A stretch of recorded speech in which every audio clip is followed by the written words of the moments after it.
Hello, and welcome to another episode of Manifest Actual Play. I'm Tommy Cotton. With me as before, I have Dan Barron, Seth Lilly, Addy Gia, Roman Milan, and Alejandro Tay here again to continue reprising his role as good old Scruff. And I do you love it. I do see the chat is exploding with the new Scruff emoji that I feel like I've truly made it now. Yeah, tier 1 subs now have access to the Scruff emoji. If you have a tier 1 sub and you don't see the Scruff emoji as an option, refresh your page. It'll be there. Hell yeah. All right. So, before we jump into the actual play and the recap of things that have happened thus far, these wonderful people have things to talk to you about. So, I'm going to throw attention out to them. They surround me. I'm surrounded. Yeah. What do you guys got going on? What do we need to tell the people? First, I acquire the attention. So the first thing I got to tell y'all is Tommy started the stream by making his voice so high and so loud that Discord noise gated it for me, and thus through Discord I couldn't hear it. But I could hear it through my human ears through the walls in our house. And it was wonderful. It's the only way I can get them to calm down before I go live. Anyways, that's the hard-hitting, on-the-ground journalism you're here for. So let me get you something else, too. So every month, we like to highlight a new charity. This month, August is National Immunization Awareness Month. So we are highlighting the International Rescue Committee's vaccination program. The IRC responds to the world's worst humanitarian crises and helps people whose lives and livelihoods are shattered by conflict and disaster to survive, recover, and gain control of their future. They're currently helping countries in need all over the world prepare for the COVID-19 vaccine rollout by setting up isolation units, getting PPE for workers, and ensuring clinics have access to other vital medical supplies like oxygen and clean water.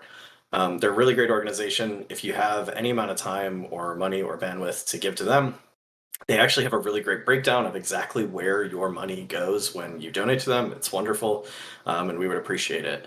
Additionally, if you're in the US and haven't been able to get vaccinated, you can go to vaccines.gov to find free vaccination appointments near you.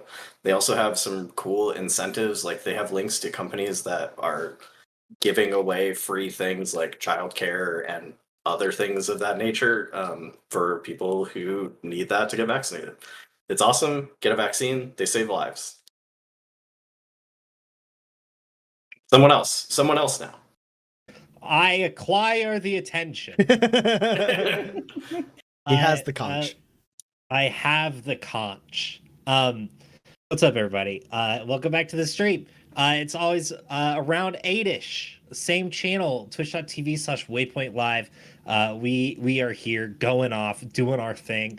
But hey, if you're bad at remembering stuff like me, like that you need your webcam to be in a normal place, then just go ahead and hit those buttons underneath there. They'll help you out. There's one that follows the channel, and there's a little bell. There's all sorts of stuff down there where Twitch will just tell you what's going on. So you don't have to remember 8 o'clock. What's that? There's so many numbers on a clock. 8? There's like 14 others.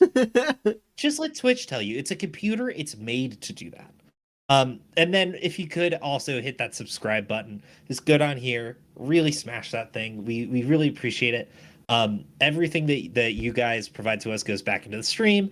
Getting cool equipment, overlays, music, all that stuff, bringing in wonderful people like Tay, getting you new emojis like the Scruff emoji. All of this stuff comes directly from your donations, your support, your subs, your gifted subs. And if you've given Bezos a little money, why not take a little of that money out of Bezos's pocket and give it to us with the Twitch Prime subscription? If you've got Amazon Prime, you got a Twitch subscription, just give it our way. Take that little bit of money away from Bezos. He doesn't need it. Trust me. Send us to space. Come on. Yeah, Seth's wearing a NASA shirt and you're not going to send him to space? Let this boy's dreams not be dreams, okay? Let him reach the stars. Make them real. That's the button, Laura. That's the button. Laura the Bard with 25 gifted. Oh my That's the God. button. Look at That Laura is the hitting button. Laura the Bard has it. Wow. I think unequivocally, Laura has smashed that button. Laura has smashed the button. Go ahead, follow her lead, smash that button. We really appreciate it. Follow us on our socials, on Facebook, on Twitter, on Instagram, question mark. Is Ooh, it just hold Laura? on. Turns Hold Instagram? on. Just for like 2 seconds, look at this. Here's your only clue. Oh, snap. And that's really all you should need. That's generous. In That's a fact. good one, That's actually. generous. Yeah. Now that I think about it, that tracks. I've given you all the clues. Mm-hmm. So go ahead and follow our socials, support the show. We really, really appreciate you guys. And while I have the attention, go ahead and check out my podcast, All Sequels Go to Heaven. Tomorrow we've got our episode on Glass, the M. Night Shyamalan movie, featuring my friend Carl Smutko, and it's a lot of fun. It's such a strange movie, and we have a really good time imagining how people could use Batman to swat each other in the Gotham world, which sort of sucks, but it's sort of funny. So yeah, check it out. All Sequels Go to Heaven on your local podcatcher tomorrow and every Wednesday. And now I will cede the attention. Thank you again, Laura. Thank you so much. So generous. You're amazing. Oh, Laura Hearts Glass. There you go. All right, yeah. What else we got? Addie, any updates? Tay, you want to talk about Table Tale? Seth, you got anything you want to talk about? I mean, I posted a picture to my Instagram. So if you look up at Revenge of the Seth, you can go there for that picture and some communist memes. It'll be great. Looking that up right now. That picture is not a clue for ours. I'm gonna acquire the attention now.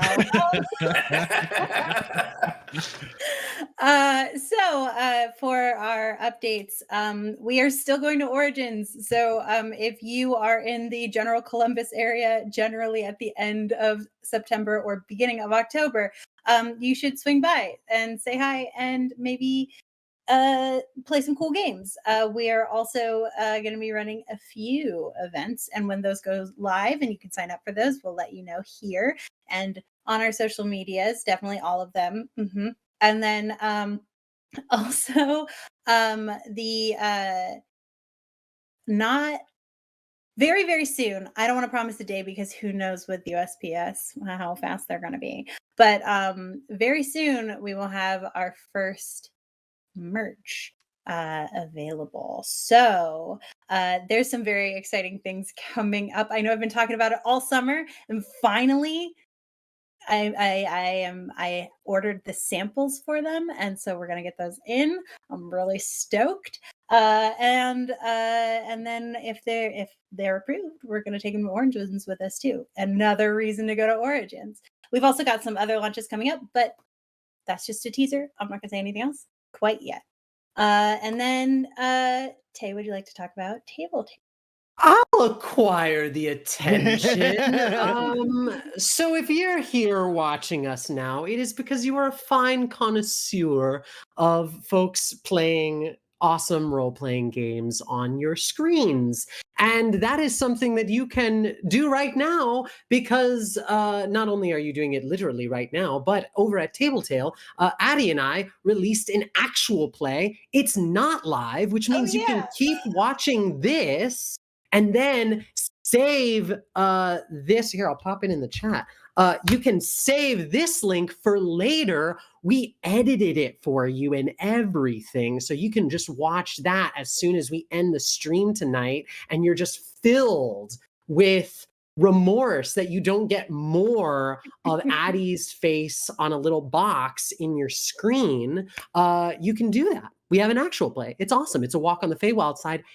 And I'm going to tell you something. I'm going to tell you two secrets that you want to be aware of. Number one is if you look up Table Tale Games on your Twitter, on your Instagram, on Facebook, if you follow Table Tale Games and you share the post talking about our actual play with hashtag Feywild side, you could win a free game with Addie Gia, with me, with any of the GMs who are in that actual play, and you could even get Addie to run Manifest for you. So why aren't you doing that? You should do that. I definitely knew about that. That's why it's a secret, but it's been revealed now Ah. to you. Breaking news. Breaking news. Also, Laura, you should know, here's another secret. You know how like if you go to In-N-Out or whatever, like the best stuff is on the secret menu? Tabletail isn't offering Manifest at the moment, but secret menu style, you can hire Addie through Tabletail to run Manifest for you, and you can do that right now. So do it. Hell yeah. Do it. You Here's the know. attention. Well, I claim it back. You guys had enough attention. I want to draw attention to this big number at the top of my screen. Look how big it is. Tommy's gonna lie to you about economics, tell you about this big number he's got and how it means good things for everybody else. But we all know how that goes. It's just arms. So send us to space. So many of you already know you can use your viewer points to influence the game by giving grit to the various characters and the GM. Because of the nature of last session being like entirely roleplay, but these guys just spending an ungodly amount of grit. Basically, I decided to carry my grit. Usually a GM's grit resets every session, but I'm carrying my grit forward. And it is actually because otherwise I am literally just yanking like 17 grit out of the grit economy and just tossing it in the trash. Yeah, he doesn't want to ruin the economy for you guys, just for us. Yeah, he's just investing this Are you- grit in an offshore grid account. You tell me you're breaking the rules of the game you wrote, Tommy? Yeah. Is that what you're doing right now? Well, so there is a rule in the game where GM fiat is there's like a system for it in which you can like give grit to the players to kind of like smooth over the like, okay, the bad guy gets away, here's 2 grit, like this is narratively very important, that kind of thing. I did give you guys 12 bad guys that get away. I 12 did- bad no, guys get I- away right now. What I'm saying is I gave you guys 2 extra grit at the end of last session, which is why you'll notice that there's other big numbers on the screen. We got Porter, Dex, and Gus all at 12, Eloise and Scruff at 8. It's worth noting, those of you in the chat, that you cannot, like, if you give grit to Dex, Porter, and Gus, nothing's going to happen because they're at max grit right now.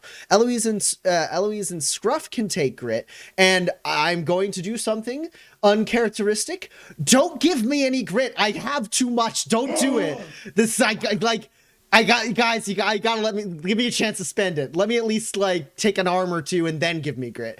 He admits it. Here's what's happened. The fucking tax grit man has shown up and found Tommy's stash, and now he's like, I can't take anymore.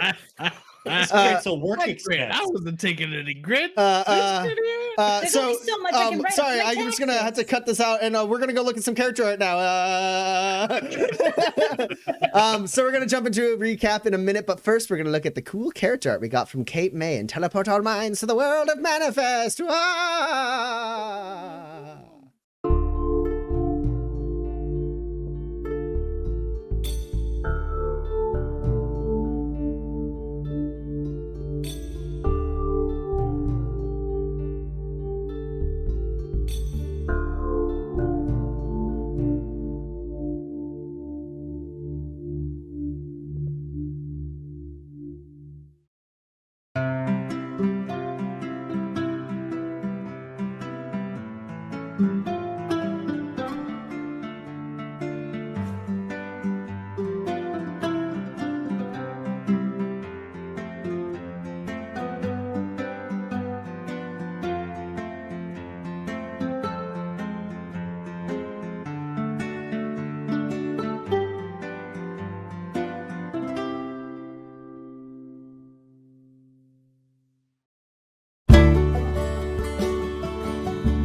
And we're back.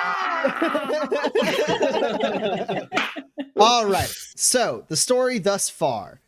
Dex, Porter, Eloise, and Gus began investigating the origins of an organization known as the Free People's Coalition. They found out it is an underground group of freedom fighters loosely tied together under the leadership of a mysterious figure known as the Raven.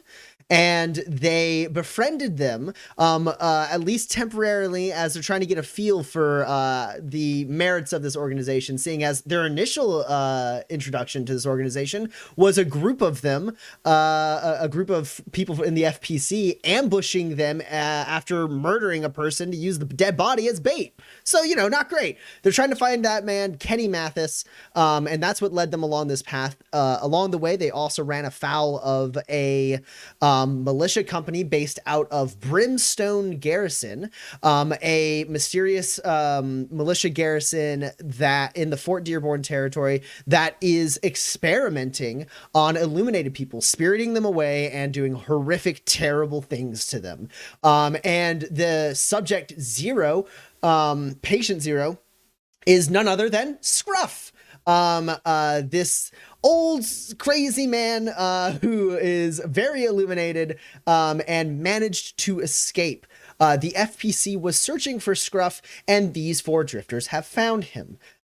In doing so, they have basically been promised that they'll be contacted by the Raven, because the Raven would like to speak to Scruff, and presumably would like to speak to the rest of the drifters as well.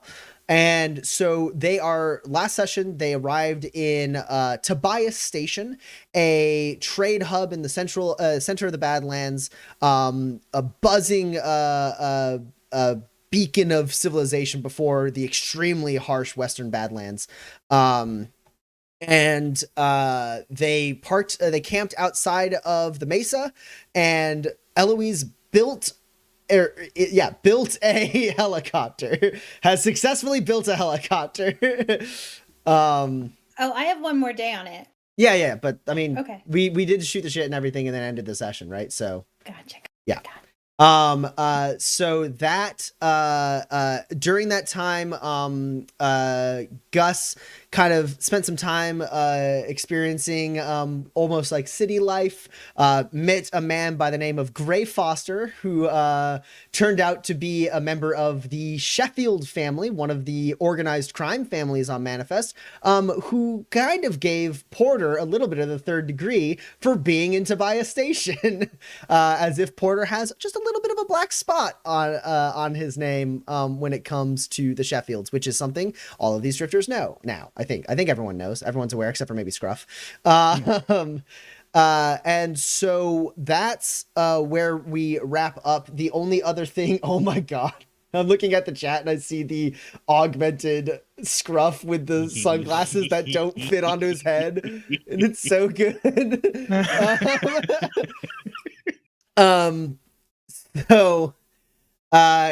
Yes, they did eat ice cream. There was much ice cream that was eaten last session as well. The other thing worth noting, in addition to making enemies of Brimstone, these drifters, just perfect. These drifters are currently being hunted by a mercenary company, an illegal mercenary company called Black Star, who, as far as they know, have been who were hired by Brimstone to kidnap Eloise and Gus, as Eloise and Gus are both illuminated. And Eloise reached out to the leader of Black Star to sort of lay the groundwork to make a deal to trade herself in. A deal she was, I believe, talked out of by her compatriots after the fact. But contact has not been made with Black Star since then.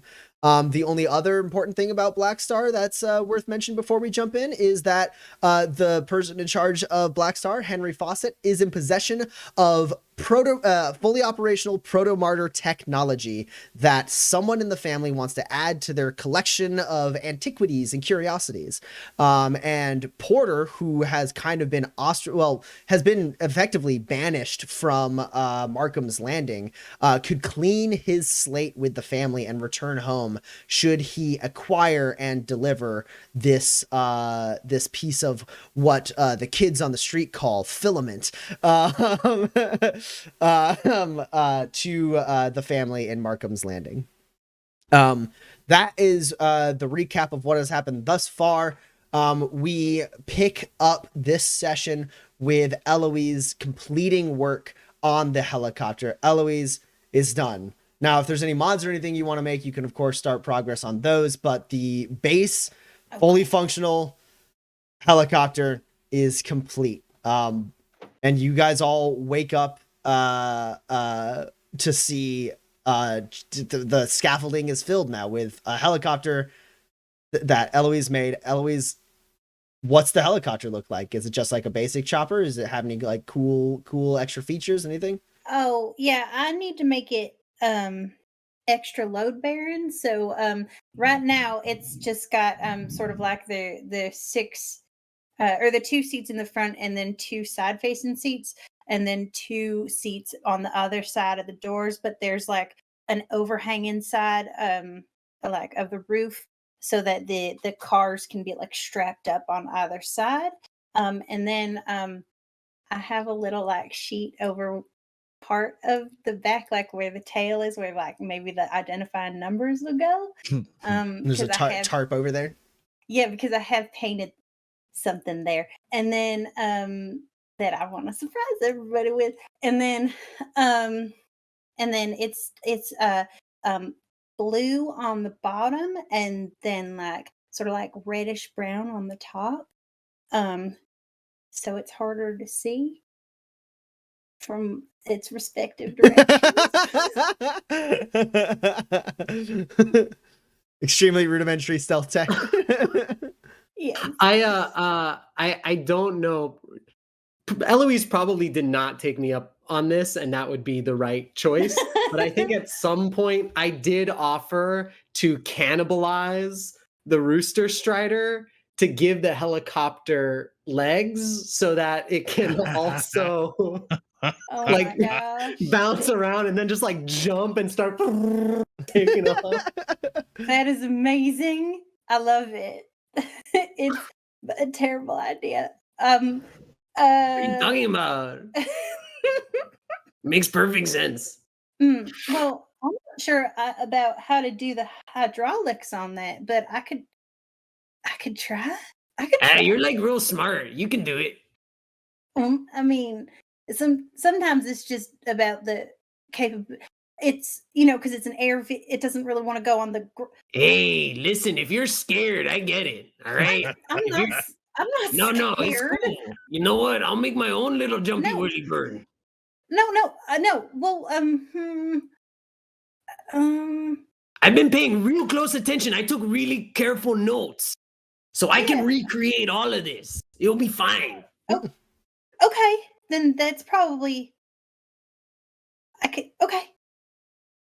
So then I've also been working on crafting a miniature chopper The auto gyro. that is just like a beanie helmet that sits on the back of the Rooster Strider that goes. I love that. Okay. If you want to craft something like that, you can. If you want, you can't make the Rooster Strider fly. But What are you talking about? You don't believe me? But you can definitely believe that. But Can I make it fall in style? Yeah. So do you have fucking any mod points open on that thing? Does it have? Probably not. I don't actually know if it has any extra mods on it yet. It is extra load bearing and it is armoring 1. Yeah, no, I don't know what that means. That's all standard. Oh, it says that I have mod points 3 of 10. Okay, so you have 3 mod points remaining. So you added armor. Okay. Okay. Got it. You have poor quality armoring on it. Got it. Okay. So That tracks. perfect. So this is what we'll say. To make it fall in style, this is you can spend 3 machinery cubes. Okay, and, I actually have those. I and sold a lot of machinery cubes. and you can roll machinery. This is a class 2 item that is going to take up minimum 1 mod point, maximum 3 mod points, depending on how well you roll. And you'll be able to finish this in like the day like that it takes Eloise to like finish up the helicopter. You go over and start working on your gyrocopter. Now, Eloise is too busy to help me, but I have been taking very good, like, mind banked notes. Does that aid me in any way, shape, or form? Yeah, actually. Okay. Eloise, go ahead and roll machinery at a -4 to assist. Okay. I can do that. And I roll machinery. I can do this. Scruff believes in himself. I get to re-roll one of these. Okay, that is 3 hits. Okay. Machinery. Would it be more hits if you had a +4 to your roll? I have gotten the maximum number of hits Okay. that I can possibly get on this roll. Wait, but I did say that I wanted to spend all my grit. So I will. Oh, yeah. I was just gonna. Thanks a I lot. forgot. I had it checked on my screen, but Eloise, you got +1 grit. Earlier. Oh, all right. I just hadn't. I hadn't actually cleared it. You got it from Lore of the Bard. So now I'm gonna make my own luck twice, so I can roll the max number of die, and it's plus how much to my roll? 4. 4. That will actually be helpful. That is helpful. That means that they are all hits. I have 5 hits. All right, you make excellent quality safety features, which will take the form of little gyros that make it so if this thing like crashes or like goes towards the ground dramatically, you get the benefit of safety features. I am 100% gonna run this thing off of a cliff. I'm so excited. All right, so you can add safety features. If you're following the formatting I was using, it's Roman numeral 3 after that to indicate that it is excellent quality. And that will take up only 1 mod point. So you still got 2 mod points left on this bad boy. That's what. Hey, Eloise, your designs, they're like real good. I'm just saying, check it out. And I like kick it with my like elbow it back. And just like. Wow. And it doesn't take off, but I like command it to jump, and it stays for just like a fraction of a second in the air longer before it bam, lands on the ground. I love that so much. That's really It's good. all you. stuff. You made this happen. You've been an inspiration. It's been an honor working with you. You know, I thought you didn't like me at first, but I think maybe now I would think that we're friends. Hey, what didn't like you? What are you talking about? I was terrified of you. You started talking in my brain. That's some scary shit right there. I'm glad we're friends, so you don't eat my brains out. Hey, why would I eat your brain? I get it. You're not a moon monster. I got you. Do you have something in your eye? Here, I have some wash. It just gets stuck like this sometimes. You should talk to Porter about that. That seems really serious. Maybe I'll ask Gus if he still has any more of that tonic I gave him. Okay. Fantastic. Forgot about the tonic. Dear Lord. Fantastic. Okay. So, yeah, and then you all wake up. Eloise is just finished putting on the final touches of the helicopter. You see, she's like, she hasn't moved the vehicles in, but she's like finished the like hoists that could like put the vehicles in place. And yeah, Eloise, you see your compatriots have woken up for the day.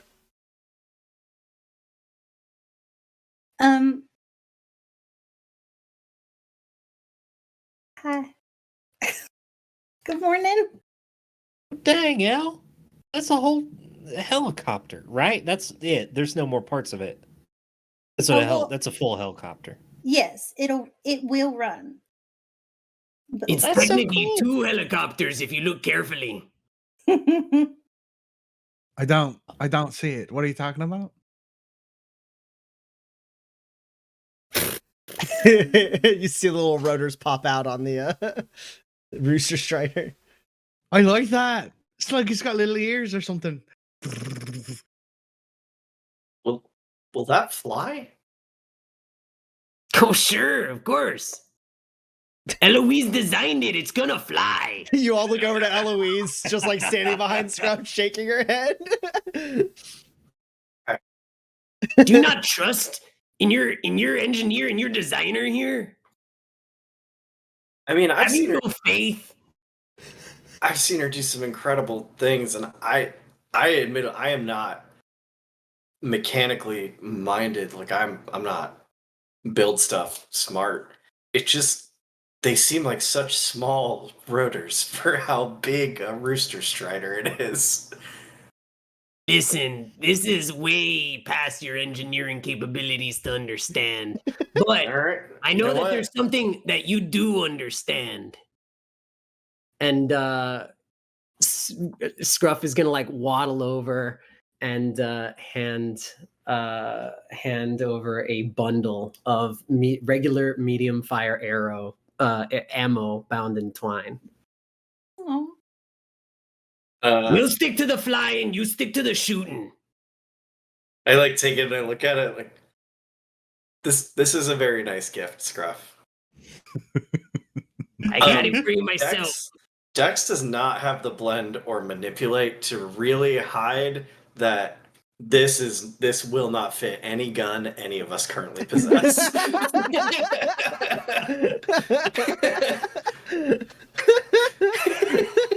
Throw one of those bullets. But the sentiment is What's wrong? You look disappointed. Oh, What's the matter? no, this is it is a really nice gift. This is for a larger gun than any of us currently own. Okay, you want me to fix the gun or the ammo? Can you do that to the ammo? I Yeah, say, like, sure. I'll make it work. handing it back to Scruff. Yeah, of course. Before you blow your fingers off trying to open one of those with pliers. That only or happened like whatever 2 it is. times. Right. I have a rifle that those will fit in. I can hang on to that. I don't know if I'm gonna sell it or what, but I've at least got something. Hey, Yeah, I listen, a forgot gift you was had a meant to be rifle. given. Whatever Dex wants to do with it, it's his now.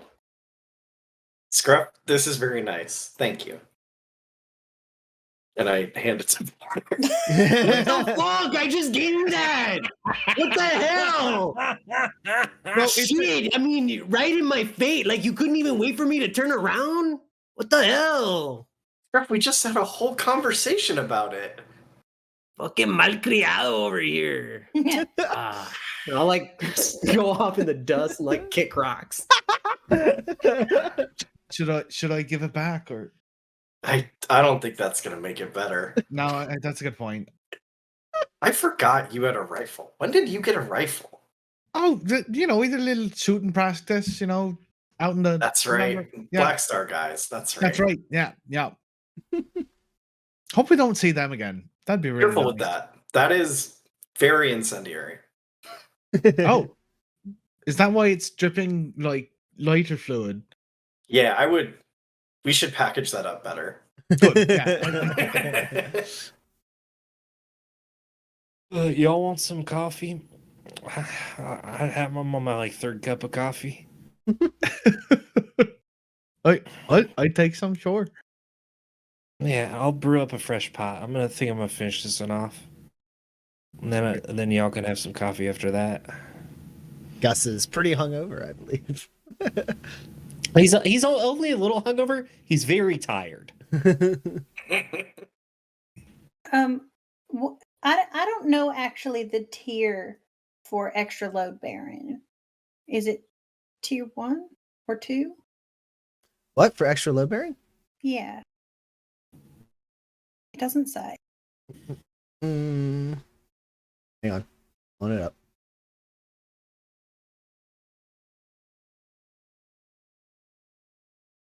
Oh my god.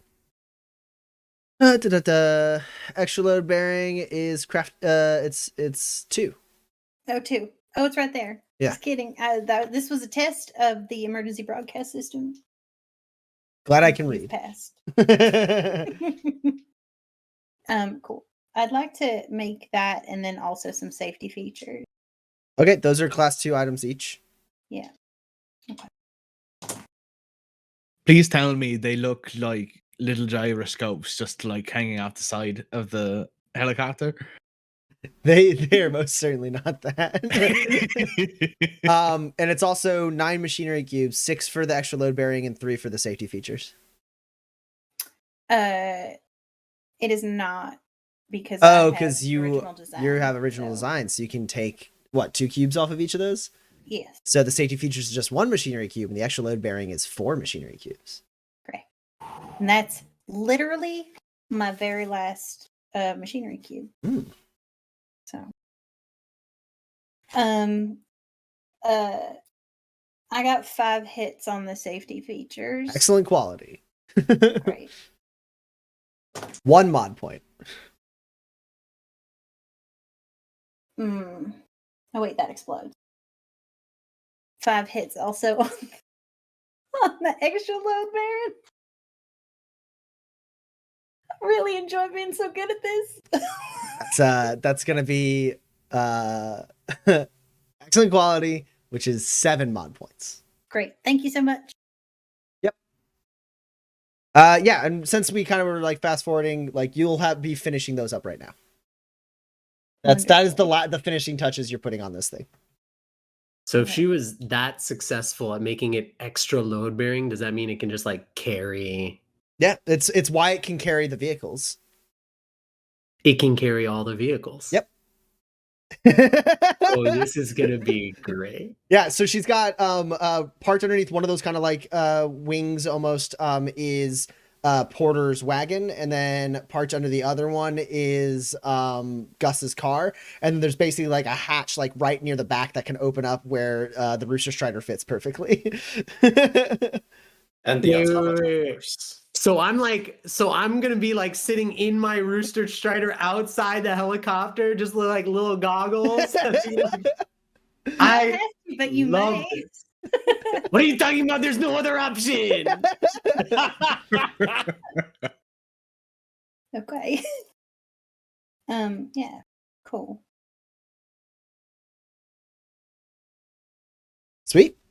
And then when it's all done, I go over to Porter and I'm gonna take his hand. I'm gonna bring him over to where the little tarp is. Mhm. And I'm gonna be like, okay, if you hate it, you can tell me, and then we can change it. All right. And Sure. I like take it off in like a big show, and it says Rumbling Retail on it.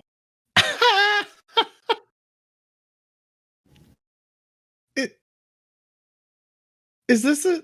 There's enough room to put your store inside, and so then we could like land, and then people could walk through as like and like buy things. That This way. is this. I didn't. This is so much. You're my favorite person, and I'm gonna like pull her into a hug and be like, "Oh, is that all right?" Yeah. Or, yeah, no, like, squeeze her. Yeah. Dex. Looking up at where Eloise has expertly painted rumbling retail in the same kind of style as Porter's Wagon's rambling retail. You see by one of the like stabilizing like limbs back there that was under the tarp, you see a piece of paper folded into the shape of a bird perched there. Oh, well, that's. I don't even really point it out to Gus as I start to go towards it, but I do talk to him. I'm more or less from a mountain. I say as I like climb up. I have wall running, so like I just up on top of the up on top of the helicopter. I'm from a mountain of professionally cryptic people. I say as I lean down and I grab this little bird. This is a lot. No, it's a bird. I unfold it and I read it. What's it say? You unfold it, it folds out and you see coordinates. I have a survival kit. Where is this? The coordinates lead you. You punch it in, look at your map on your survival kit, and they lead you north of Tobias Station, in the Punched Peaks. Oh, I get it. It's a raven. Yeah. For a second, when you were like, "I'm from professional cryptids," I was like, "Oh, they left you a message. Oh, that's so nice." And then I thought about it, and I was like, "Are they birds? No. Oh, bird, raven, coffee." It's like, I don't think you need coffee. I think you need sleep. Oh yeah. Hey, Dex, you gonna use that paper? I like flip it over, make sure there's like nothing else on it to find, You hold it up against the light. It's just a piece of paper with coordinates written on it. and just like I light a match and just hold it near it. Yeah, no invisible ink comes out. No, all yours, Scruff. Hey, thank you. Also, yeah, that with the light, very, very handy. You gotta remember that trick. That's cool. That's cool. And I'll fold it away.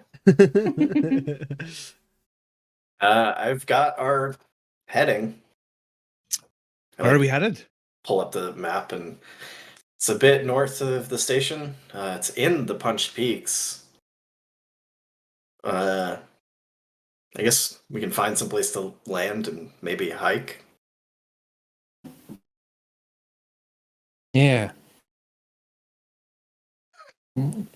Is it fair enough away that Gus could take a nap on the way? We're about to get into a whirlybird for the very first time, and you're gonna be fucking asleep? No, I want to see the things. That Absolutely not. You are not allowed. Okay. You gotta Yeah. stay up. This is incredible. That would be rude to Eloise. That would be rude to me. That's rude. I put in that screw right over there. Oh, it's a good. It's a screw that doesn't do anything. It's like it's actively rattling around in the wind. It falls out immediately when they start it up. So you can't fall asleep for nothing, all right? Yeah, no, I'm up. Me and Scruff, we're up, buds. We're up. Remember what we talked about. Out of sight, out of fist in your face, all that good stuff. You remember. Yeah. You're up, and you're out. And you swirl it all about. Up and out, I heard it. Let's go. Let's get out of here. Yeah. I guess I'll strap all the things into lock all the things into the helicopter. Yeah, I'll help as best I can, but I've ever only flown on one thing before, so I don't exactly know the aerodynamic rules or whatever. Yeah, Eloise has designed this. They're excellent quality. You actually are it's not just like ratchets and cables. There's a little bit of like magnetic like grav manipulation that like kind of pulls up, like makes it so the vehicles when they're in the like their housings actually like literally weigh less.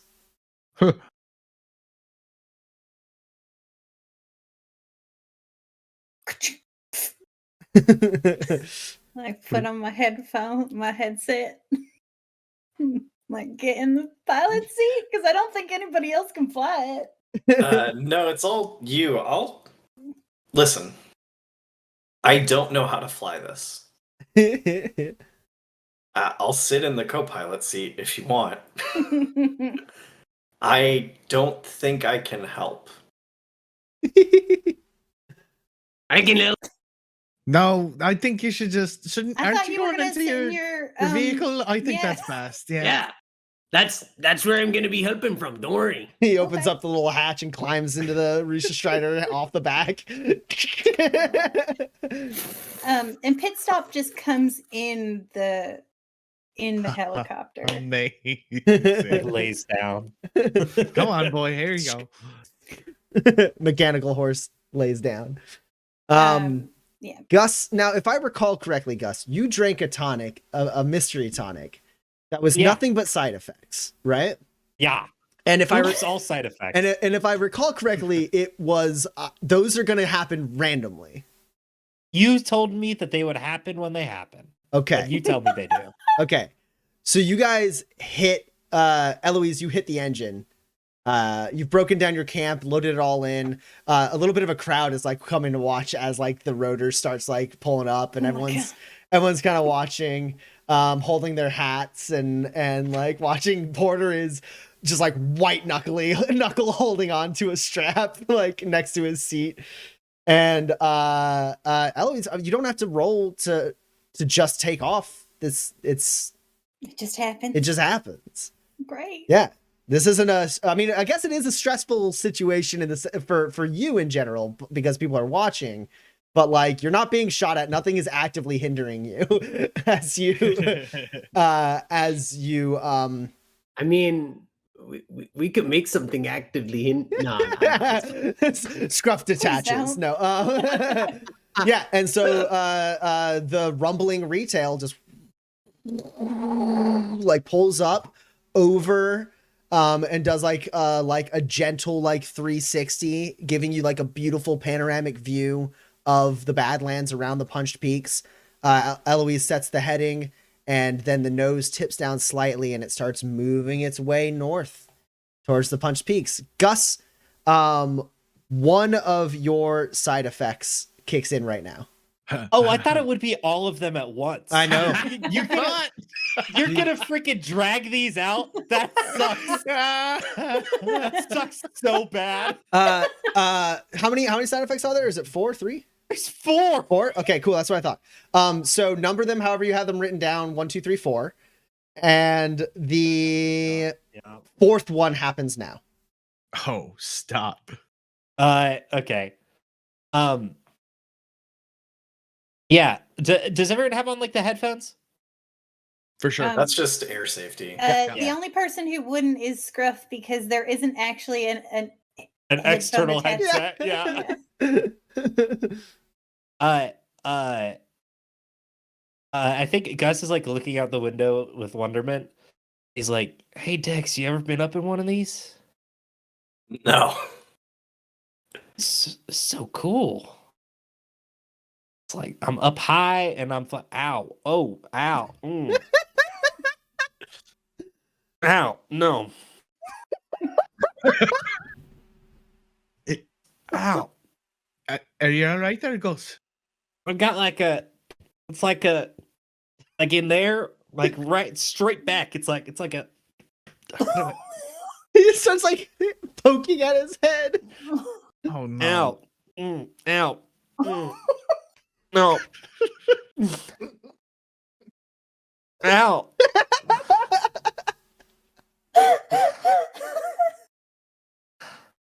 No, eye soaking's bad. None of it's good. Porter, what's going on with me? Do I have air? Am I air sick? No, come here. Let me. Can you open your eyes for just a second? I got airhead. No. Got airhead. Are you? Does that hurt? Does that hurt? Ah. Okay. All right. Oh. Can I see what's wrong with Gus right in this sharp moment? and it's a dull. Yeah, I think with your med kit and your like physician talent and everything, I think I'm not going to have you roll to understand at least what side effect is currently happening to him. Sure. Which one is it, Gus? I want to hear you guess. I want to hear how I did at charades. My guess is it's feeble mind. It's migraine. It's either migraine. it's migraine. Migraine. Okay. I figured it's migraine. I thought about that and then I was like, but wasn't feeble mind on there? I honestly can't remember what these side effects are. Feeble mind isn't on there. It was migraine. Okay, it's migraine. Yeah. I think so. The Rooster Strider is like locked in. It's anti-grav, whatever. But Scruff is so hype that this is working that he's just like going nuts, doing a dance in the cockpit of his own little Rooster Strider on top, and it makes the legs of the Rooster Strider just like does nothing to affect the helicopter, except it does just like kick the back of Gus's seat just a little. Yeah, he's just banging. He's banging on the metal. It's just like dong dong dong. It's like oh. Yeah, Porter, you see like you like shine a light in his eye and you watch him react to it. Like it like physically hurts him. You like have him try to follow your thumb and you can tell he's like he has like impaired vision in one of his eyes. And you're like fairly certain that Gus has had an immediate onset migraine, full blown migraine. Oh, buddy, I can give you some water. There's not much I can do for that. It's Did you take a tonic or something? Yeah, yeah. It was like an anti like hangover like wake up tonic.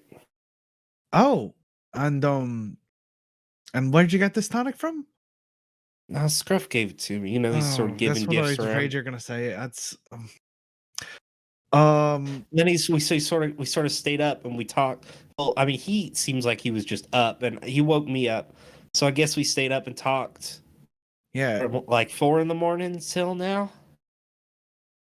I'd like Tommy. Can I ask you a question Yeah. out of character? If I give him a sleep tonic, will I be able to wake him up later? So sleep is a long lasting effect. So it will last for a handful of hours. Which actually would you know where these coordinates are going? Like the sleep will wear off. The sleep will wear off before you make it to these coordinates. Though, okay, that's great, but the tonic that I have is, I believe, a tier 2 sleep tonic. So does that add time, or is it just harder to resist? No, sleep is tier 2. Oh, perfect. All right. Okay. Gus, look, I can't help the pain, but do you at least want to go to sleep for a little while? I've got something I can give you. One sec. Elle, will you be mad if I go to sleep? No, I'm fine. Elle, it's the helicopter's so cool. It's so cool being up there, but my head hates it. My brain hates me. Do you want me to? Should I land? Is it No, because we're up no. high? Is it at the elevation? I don't know. It might be an air sickness thing. I don't think it's Okay, an will air you let me sickness know thing. if I need to land? I can land anywhere, or I can fly lower. It's fine. Or It's fine if you could fly. If you could fly quieter. quieter is not. I mean, I guess maybe I could convince Scruff to stop doing that, but I think he's having so much fun. Is the thing. Yeah, no, I think Porter's just gonna make me go to sleep. Okay. I'm sorry. I love the helicopter. It's so cool. It's okay. Feel better. All right. Well, yeah. No, Porter, knock me the heck out. Here you go, fella. Sleep well, and I'll just give him it's a little vial with like a dropper, and I say like open up, and I give him like 3 drops. Think about it. I'll give him 1 more. Yeah, and Gus, unless you want to roll to resist it, you can just take the effects of the sleep. Yeah, okay, he falls asleep. Falls asleep has a long-lasting effect, which is the same duration as the migraine side effect. So, handful of hours later, you guys are getting close to the coordinates in the Punch Peaks. Tobias Station's still within line of sight, though at quite a distance. As you are starting to look for like maybe a place to land. Gus will wake up as the sleep tonic wears off, timing with the migraine wearing off. Now, that sleep tonic, what side effects does it have? That's a great question. Migraine. I don't think sleep is a tonic, Tommy. I think sleep is a toxin. It's a toxin. You're right. There is no side effects because it's not a positive That's effect. right. It forces that's someone to right. go to sleep. Thank you. Yeah, It's yeah. not a sleep tonic. That's absolutely true. That's why I Cool. was like, oh no, did I not write this down? No, that's great. Okay, so Eloise, you find a The spot best to land. toxin? Yeah, that's the best tonic on Manifest. I mean, it just puts you to sleep, no side effect. Like, I want amazing. that in our want it. world. It's NyQuil. What? It's just NyQuil. He just made It's just NyQuil. There are side effects for NyQuil. Eloise, you kind of spot out the coordinates. Like you can't really see anything. It just looks like natural terrain. And as you kind of creep around, you are able to find a place where you can land. That is. Before we land, could I, like, using my survival knowledge, try and get like a lay of the land and figure out like what we might expect in this area? Yeah, absolutely. Go ahead and roll survival. Can I either just- assist by observing, or can I also observe at the same concurrently? Yeah, you can roll observe if you want to roll observe. Does the survival kit help me here? Yeah. Because you're trying to draw on what kind of natural Yeah, it's a little like what's down there, and more of like based on where we are, what might be down there. Yep. I know Addie turned into a picture. No. She's not a picture for me. Oh, no. Just click on my name in Discord. Should work. There you go. We're good. Well, Picture of you. in honor of the people and you handing me all this grit, I am going to spend 2 grit to play to the gallery. Okay. Tommy, you're going to tell me everything about this region. We're gonna get the Pokedex in here. I have 6 hits on survival. Okay.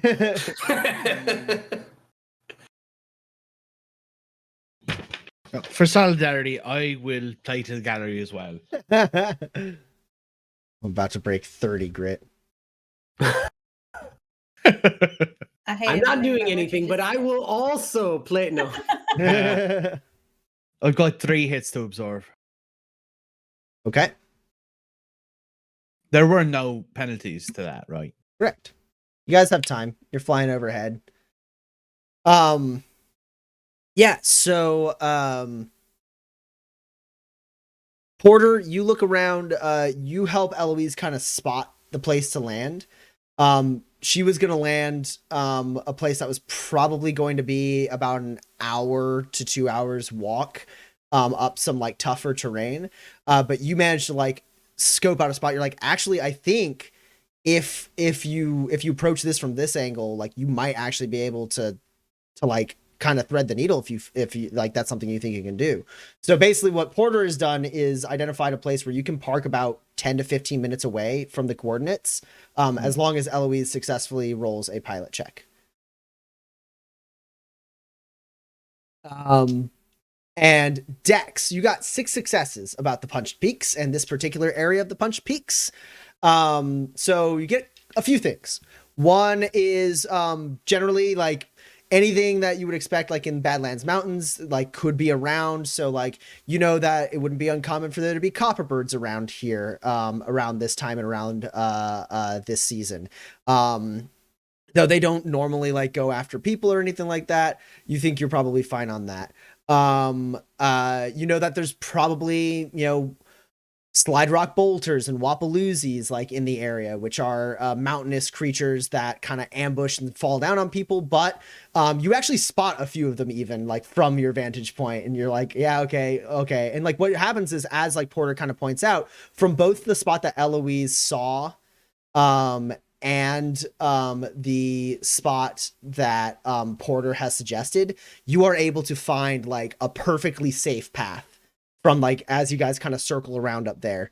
Like you're able to really easily spot like, oh, okay, this gets us there, no problem. Like we don't want to go that way because I can see a slide rock bolter in the mountains over there. Like You see the path of the bolter before you see the bolter itself, because it slid down the slope a couple times. Sure. You see some caves that you imagine might have axe handle hounds or aggro pelters. In general, you notice there doesn't seem to be any sign of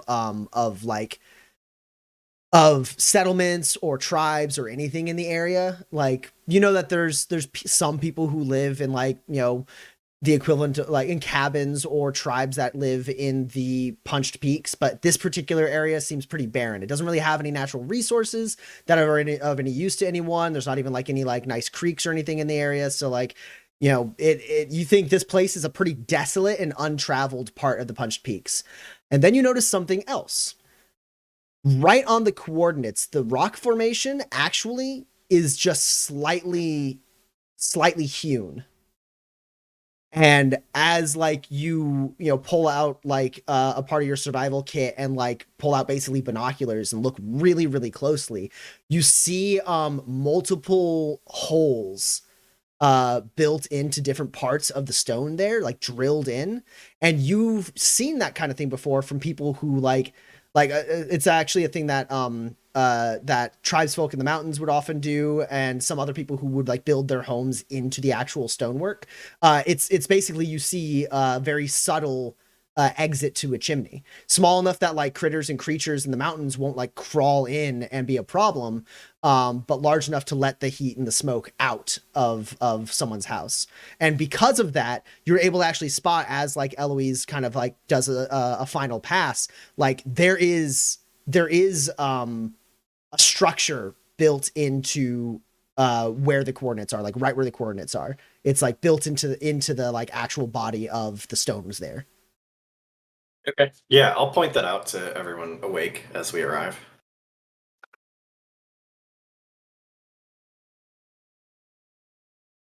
I got 2 successes On your pilot test? on my pilot test. Okay.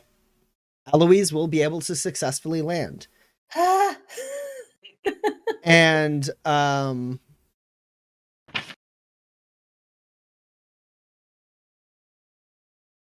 Gus, the first side effect kicks in.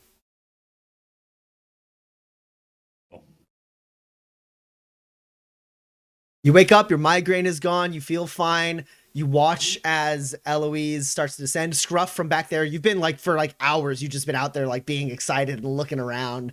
I don't know if you've been up to anything else like besides celebration back there, but you definitely start to notice like you finish a final pass in the area and start moving down towards the mountains.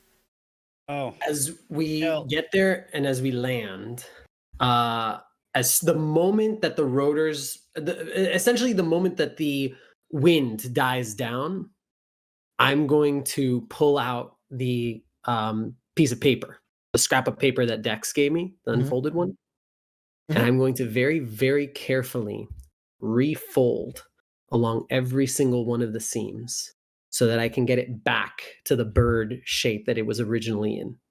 Yeah, you do that. And then I'm going to try and detect item and see if I can detect another bird or paper exactly like this. Interesting. Okay, spend the shine. And Done. oh no.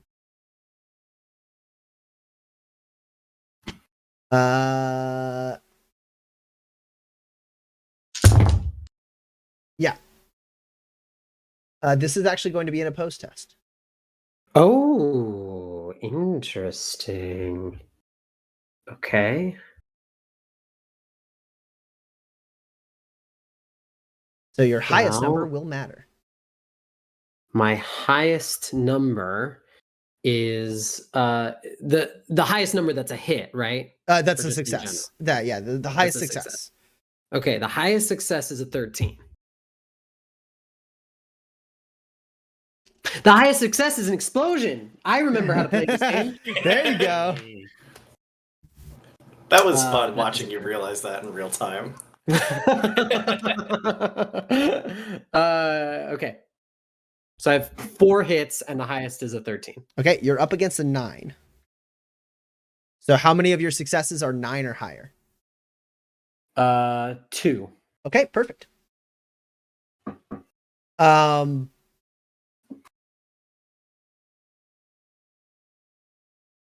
Cool.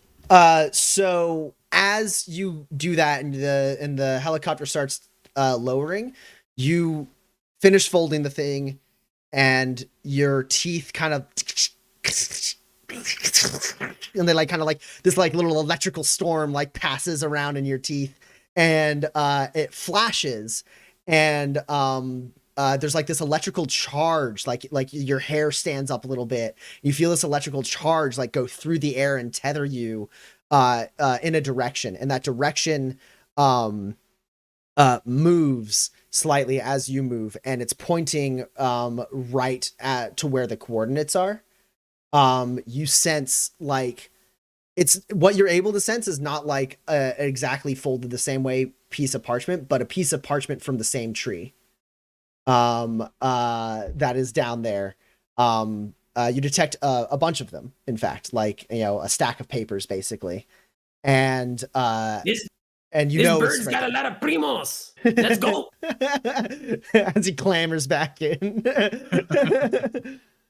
Or at least opens up the hatch to shout at everyone. You hear what I said, Gus? The bird's got family. Hey, El, thank you so much for flying quieter. That's appreciated. Gus. Gus. Gus. Gus. Gus. Gus. You all watch as Gus does not realize Scruff is in a window like 3 feet behind him, just like shouting his name over and over again. I put my hand on his shoulder. Gus. Hi, can you hear me? What? Huh? Can you I'd like take my hands on his ears and kind of like gently tap. Porter? Is this It's okay. It oh no. Is it are my headphones broke? Yeah, you take off your headphones, you also realize you don't hear anything else, Gus. Oh, what the? Hello?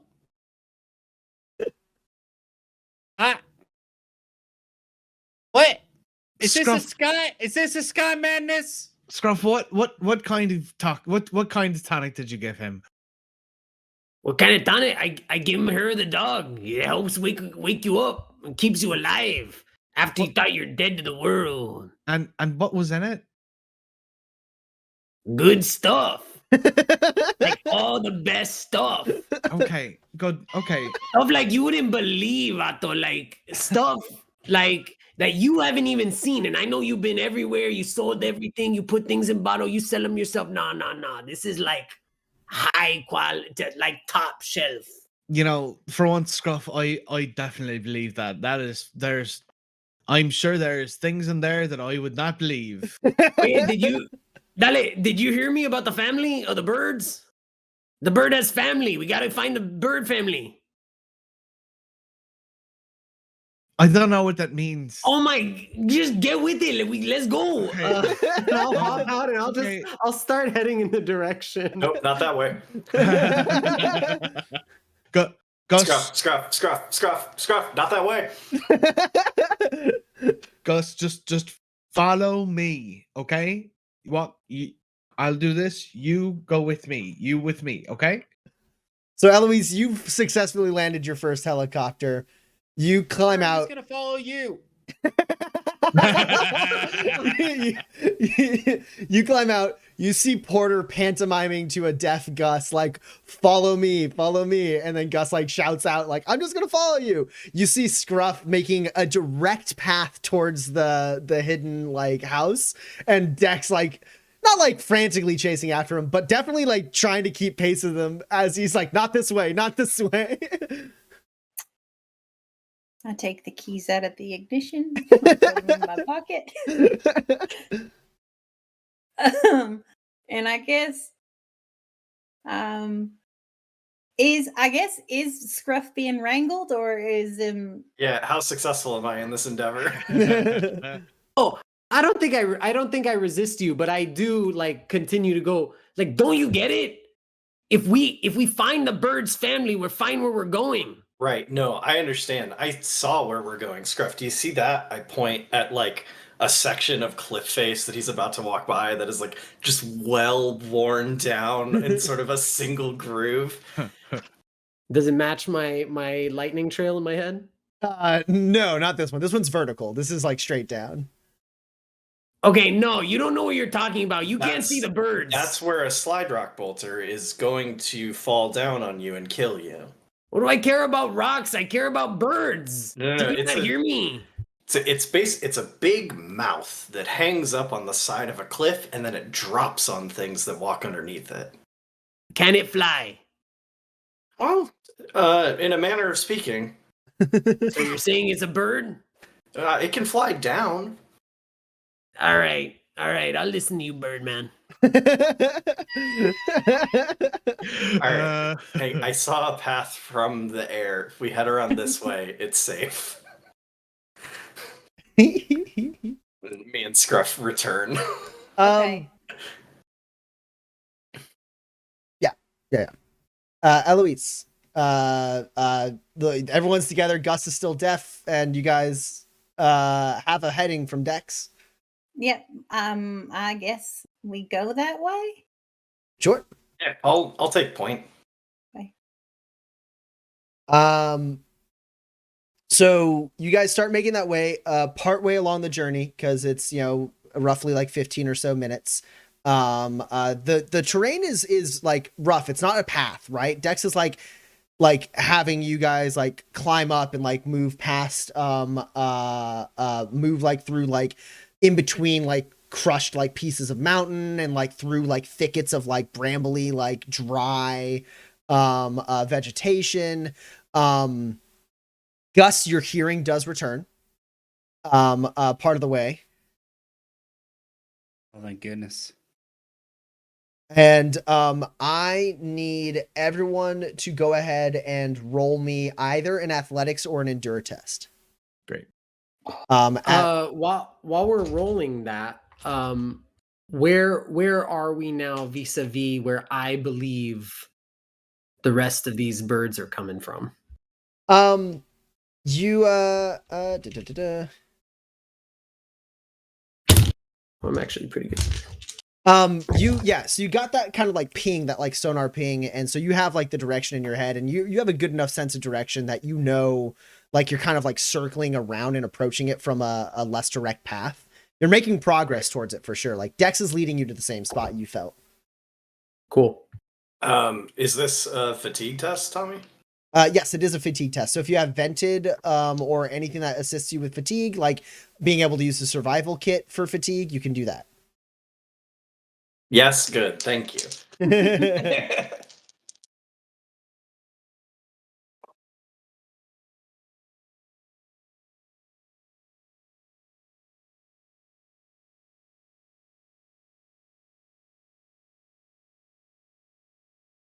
4 successes.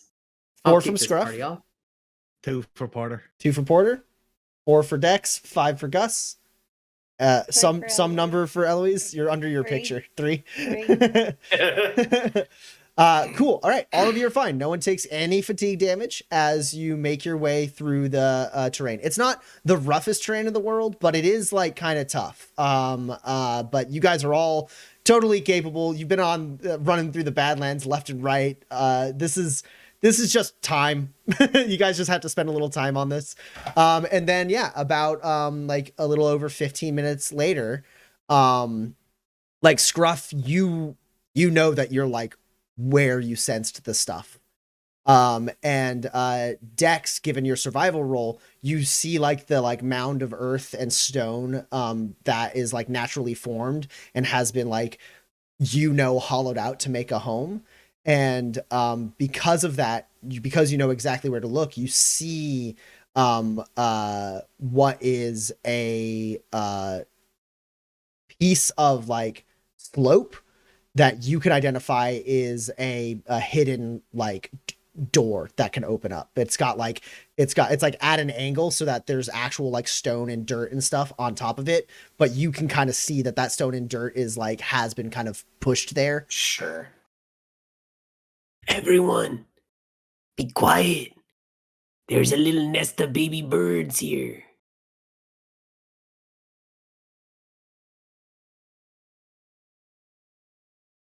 It sounded like you were going to say something after that. Nah, it's just baby birds, so be real quiet.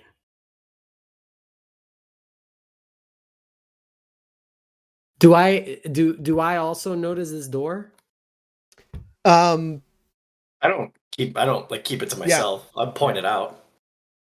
Oh, cool. I'll be right back. And I'll flip the poncho over my head and I'll try and blink past the door. you need a line of sight to be able to blink. Oh, I need that line of sight. Yeah, Okay, yeah. good. That's so you can blink to the door. I'm still huh. Well, we don't need to because we can just get to it, right? Yeah. It's right there. It's Alright. like a regular door, right? Yeah, as Dex kind of points it off and you guys are like slowly approaching it, you can kind of see the shape of it. It's just a door at an angle so that It's like a cellar door almost. Almost, I imagine, yeah. right? Well, I refuse I'm to still be gonna flip stymied and by try a and sneak door. away. Yeah, Scruff seemed very adamant, and I didn't want to upset him, but like they invited us here. I mean, if he's as good as he says he is, he already knows we're here. Scruff, you said you put on the hood. Did you say you tried to sneak away? Not sneak away, but I'm trying to like be hidden. Okay. If someone's watching us or if someone's gonna come out of that door, I want to be like, I don't want them to immediately spot me if I can help it. Sure. I don't know where you are, but don't hurt anybody until they hurt us, okay? Scruff, okay? God, I hope he doesn't hurt anybody. You guys approach and open the door. Yes. Yeah, Dex, you kind of like part a little bit of like dust and stone. You see like a little like rope knob that you're able to like grab with 2 fingers and open up the door. And there's a little stairs with a little lamp light leading down into this sort of hidden home. And as you make your way down the stairs, they do creak. They are carpeted slightly with like old carpet, but they seem to be made out of like wood that has been like placed here since. They creak a little bit. You make your way down and it opens up into you can see it's a circular, not entirely claustrophobic, but not super large room. And you can actually see now something you couldn't see from above. There's a about 2-inch tall slotted slot cut out of the stone. It looks like to the south, and you can kind of see the outside through that a little bit, letting in a little bit of natural light, and then everything else is like hanging like kind of like low light, like bulbs kind of buzzing. And you see a door to the right that is like shuttered open, and you can see a very small like room with like a little wash basin and a bed. And then in the room you're in, it basically has 2 levels to it, like the level you walk in, and then it goes down a slight like step to a lower level. The lower level has a table nearby that little slotted window. And then to your left, a very, very humble looking like kind of kitchen. And then to your right, you see a rack with a few like weapons and like tools and stuff, like kind of this little like workshop area right there. And sitting in a chair, looking out that little slit, is a figure who turns to regard you as you walk in. He is tall, slim, wearing dark clothes. He stands as you approach. His dark long coat has a trim seam that goes from shoulder to shoulder along his back, and sewn into that is a little coat of feathers. He's wearing a wide brimmed black hat and a mask that completely obscures his face. It's a somewhat pointed bird-like mask. Not entirely like Plague Doctor's mask, but very similar. It's got like the round like lenses for him to see through, a little bit of a point that doesn't go incredibly far out, just a few inches from where his like chin and mouth are. He turns to regard you, seemingly calm, as you all walk in. Question. Except for unless Scruff doesn't walk in. Oh no, I want to go in, Okay. but question. Is you said it was dim light in here. Dim enough for shadow cloak? Yes. 100%. All right. Then I'm gonna be There's like a little bit of natural light coming through that would basically create a barrier between a shadow cloaked individual and where this person is sitting. But like the rest of the house is dimly lit enough that there's enough shadows that a shadow cloak could work here. I'm gonna shadow cloak. Okay. As I come in, I'm gonna be trying to sneak down, trying my best to stay hidden, unseen, and let the rest of the group engage with this guy and try and get a feel. The paranoia, like Scruff's paranoia, is on full display. Like I'll be here, I'll watch, but I want this shakes out first. Sure.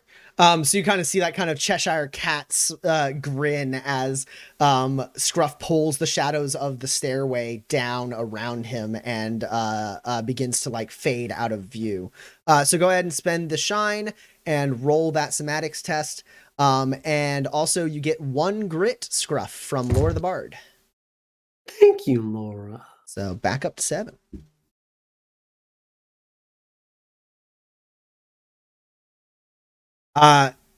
So he turns to see at least the 4 of you, if not the 5 of you.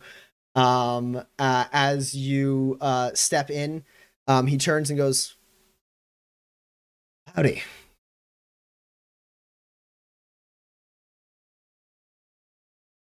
Hello. Hello. Howdy. What did you get, Scruff? With a couple of exploding dice. Ooh. That was 6 successes. Wow. Ghost. There's never been a Scruff. All right, so you get a +4 to your sneak test, and he would get a -4 to see you. I assume you're also implementing your photo replicant poncho, which is going to give you an additional +3, and him an additional 1. So he's at a -5, and you're at a +7. Wow. Go ahead and roll a sneak test for me. Okay, so just to clarify, these pluses are to my target. Yes. Okay. And rolls of 18, 19, and 20 are always failures no matter how high your target is. However, what I am going to say is the floorboards here are creaky, so you're gonna be at a -2. So your plus is actually only +5 on top of your skill, which I think still means you're rolling for 17s. It does. It does mean I'm rolling for 17. And that's the situation in Manifest where it's good to bump your stat way higher than it can possibly roll because negatives cease to matter. And I'll make a little of my own luck. I'm gonna spend 2 grit to make my own luck. Okay. so even if your target would technically be above 17, 17s would still be the thing that explode, yeah? You said 18s, 19s, 20s miss, even if your target's higher. Yep. Basically, your target is considered to be 17. Exactly. Correct. All right. Back to my notes.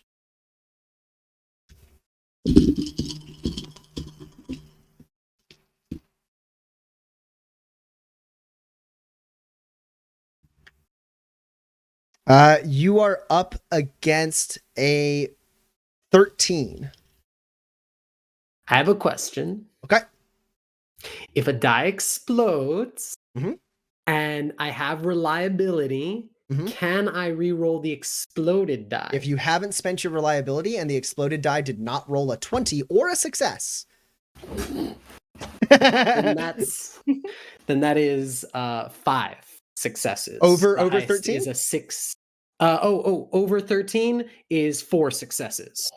Wow. Scruff is the knight. Yeah, so he said howdy. I think someone said something back. Yeah. And then he goes, I was expecting 5 of you. We lost one along the way. Decided to stay in Tobias Station. You say that, he like looks out the window, like lets out a sigh and goes, that's unfortunate. I believe the arrangement was you would bring him to me. I, based on where that window looks, could he have seen us approach? Yeah, absolutely. It's looking to the south. You guys came from the south. You know, Okay. like depending on like basically the altitude and everything, like you guys were like, he probably has a pretty long line of sight down that way. So like, you know that he can like from this point of the mountain, like you can see Tobias Station if you're standing on top of this hut. It's just, Oh, sorry. I meant, could he have seen us approach once we left the helicopter? oh, no, he couldn't. Okay. He's like, that window is like cliff edge, like Gotcha. cliff face. Okay. Yeah, basically, I'm trying to see if he's like, if he knows that 5 people came here and he's playing his own twisted game. No. He could have seen the helicopter approach the mountains, but then you would have Gotcha. gone over his line of sight for sure. Okay. Tommy, is he illuminated? Spend a shine for takes one to know one. He is illuminated. He's the skittish type. I think he wanted to know exactly what you needed from him before he met you. Go ahead and roll manipulate, Porter. And can I As you also- lie to the Raven I know, right? upon Can I- first meeting what? him. Wait, what part of that is it? That specifically is the truth. The fact that he's first he already told a lie. He said stay back in Tobias Tobias Station is Yeah, a lie. Yeah. Yes. I just wanted the Porter to be able to say a few more things before I made him roll. I Listen, appreciate Roman, every good grifter knows you don't have to speak a word of untruth to deceive. Hey, and guess what, Porter? Mm-hmm. You're gonna go up to 12 grit as I spend 5 of my 31 grit to bamboozle you 5 times. Oh my gosh. See, this is what happens. This is what Honestly, happens when we give Tommy Here's the power. thing. There's no scenario that lands within the realm of believability where you get an arm out of this, so I'm okay with it. I take a social injury. My Is arm there a goes limit numb. to how much you can bamboozle? Your grit. So you could just say negative 26 to Yes. your roll right now. I could. I have an immense amount of power. You should fear me. I'm terrified. Porter, I mean- you're up against a 15. That doesn't help. How many hits over an 8? 2. Yeah, that's what I've got. Okay. He goes, well, I can't blame the man if I even have a guess at what he's been through. Well, you can go ahead and tell him that he's safe here. He's among friends. I'd like to use my talent empathetic to see what he's feeling at this moment. Sure. So it's unopposed, but given the fact that he is completely masked and covered, it is just going to be at a situational -2. -2. You're reading voice and like body language alone with no facial expressions. Oh, he's wearing a mask? I think I missed that. Yeah, he's wearing like a medieval. He's wearing like a blood doctor's doctor. Raven mask. Yeah, he's got a raven mask. He's wearing like a bird He's like very well branded. Oh. yeah, He's committed to the whole A plague aesthetic. doctor mask, Yeah. sort of. sort of, yeah. Cool. You said -2, right? Yep. I'm gonna spend 2 grit to play to the gallery. Okay. That's still only 2 hits though. Okay. So you get a general read on this guy. What is it you're like trying to like get besides just like general demeanor and stuff? Like, what is it you're I- kind of aiming for? I'm trying to see if he is genuinely like disappointed and not angry that that Scruff isn't here and apparent, and I want to make sure that he's not like has evil intent toward him. Sure. Or to us. So what you gather, just kind of getting a read on the tone of voice, and the specific like choice of words that he had right there, like him saying you can go ahead and tell him he's safe. He knows that you just lied about Scruff being in Tobias Station. He knows Scruff is nearby. You don't think he knows Scruff is like right there, but he assumes that you have a method to like you whistle or use your telepathy or like, you know, shoot a flare in the air or something to like signal that he can approach. Like he has read the situation as you four are the vanguard and Scruff is hanging back waiting for your signal to come in. He doesn't believe that Scruff is very far. He thinks Scruff is probably close. As far as like evil intent goes, you can tell that he really wants to talk to Scruff. Right. The way he like worded and phrased and like kind of like the emotion behind like if he's been through what I think he's been through, like, you know, he genuinely wants to know the things that Scruff knows, and you can't imagine any reason why he would like kill Scruff on sight before he had time to like get everything of use for Scruff. You see a man who you know is kind of at war with Brimstone. Mm-hmm. And Scruff is currently one, if not the only key to his like future plans to taking on Brimstone. That makes sense. As I'm overhearing this, looking around the room, you said that there was like another little antechamber. Are there any other like rooms off of this one? Any like, I don't know, doors, hidden, like what I'm trying to look for is this guy can say whatever he wants to say. He can do whatever he wants to do, but I know stuff and I want to look through his stuff, because if I can look through his stuff, then I can know what kind of guy this is. Sure. Go ahead and roll. We'll call it an observe test. Since you're doing it while like actively like, well, you rolled well enough on your sneak. No negatives here. You are swift and you have like a preternatural ability to step on floorboards that aren't creaky. And so you're able to traverse every part of this house without problem, except for the ring of light that blocks you from getting to where the Raven is standing. Cool. That's 2 hits. Okay. So while the conversation is going on, you look around, you see a workshop, modest. It's got basically for like armor and weapon repair. It's got a couple weapons like lined up, just like a pistol, a rifle, like maybe even like some hunting traps. You are able to go into the bedroom. It's very like much just like a bed and a pan. I'm sorry. Just, I gotta stop you there. I cannot help.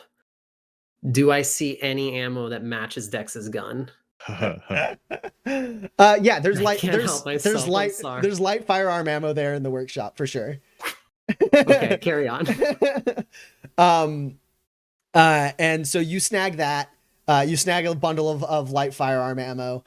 You make your way into the bedroom. It's got a little writing desk where you see a stack of paper. The like pen there like matches the like color and type that like wrote out the coordinates. Has he written any other notes? You don't see anything else. Like you like look, there's not really any drawers. It's just a plain table with some stuff on it. And like, so you look, there's no like, none of these papers have anything written on them. You're able to like hold it by the light and see if like, see if invisible ink appears, and it doesn't. It's just a good idea. You got to do it every time. Any locked doors in the drawer?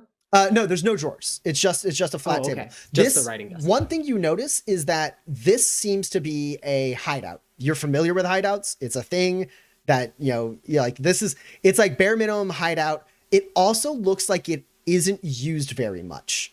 The like carpeting and everything, like it doesn't just look old. It looks like disused. Like this hideout probably hasn't been in use for some time. There's like a little chimney, right? and there's like not ash in the chimney. The chimney is like empty, like and clean. Like it definitely wasn't like used at all recently. And you know that like the same is true like in the little kitchen area where the fireplace is. Like if he was living here cooking, then there would be signs of that. But instead it just looks like a safe house that's probably been abandoned for a while, that he returned to speak with you guys.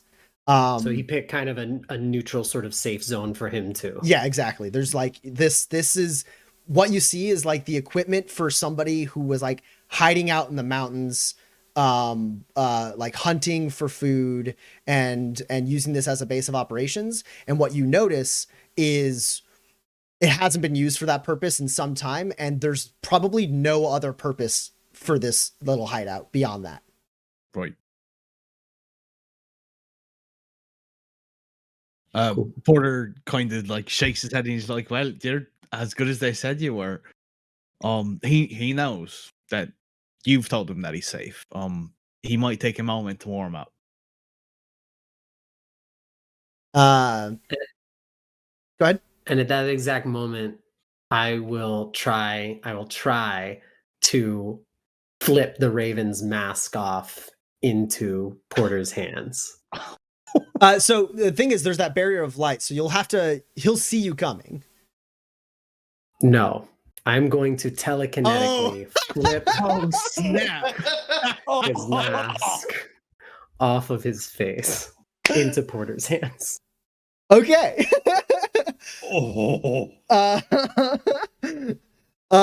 So this is going to be a post. Go ahead. It's roll a mentalist for telekinesis. He's gonna bamboozle you 20 times. I'm not going to bamboozle you 20 times. I will bamboozle you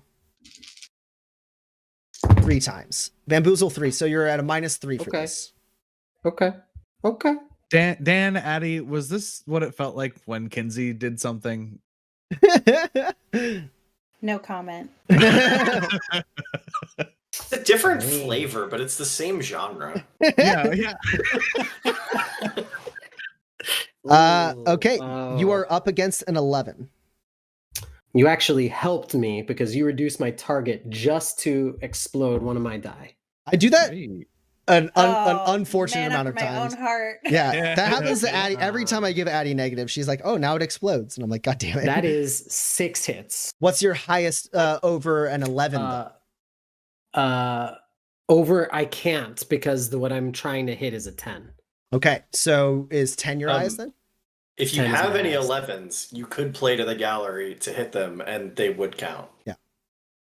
Highest I rolled was a 10. Okay, cool. Well, you are the aggressor, so that eliminates my successful 10 as well. Meaning I only get 1 net success over you.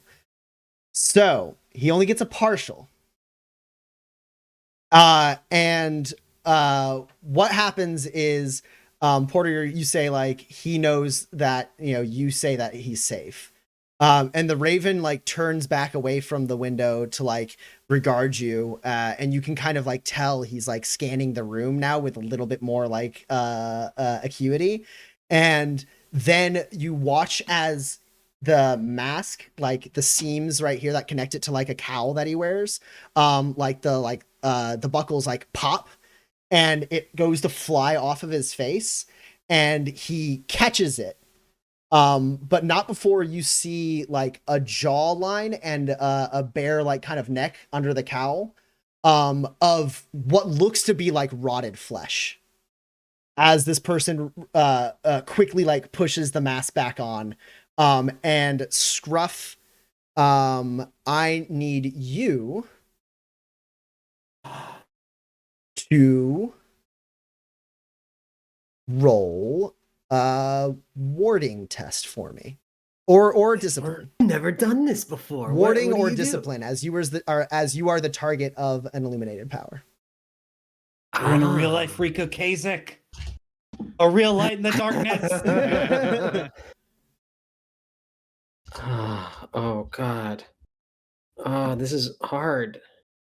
Do I roll less die and probably get more hits, or more die, but it's harder to hit? I'll do more die. I've been rolling well. And Porter, Uh, go ahead and roll a first aid test for me at a -5. -5, sure. I am going to play to the gallery.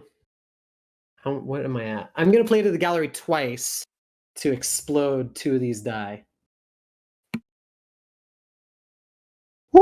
So you get to, before you spend your grit, Okay. just in Before I case, ever- right? Also, what is your grit at? I think I forgot to take some away when you did something. I can't remember. Are you at 8 right now before you play to the gallery? What did you have yourself at? I was at 6. Okay, that's But right. I don't Yeah. think I added Laura's or take away. Okay, then yeah. No, because I added Laura's and then I took away. Yeah, I think you are at 6. I think I forgot to take some grit away because you said you Okay. made your own luck and I forgot. I think. Yeah, I did. Okay.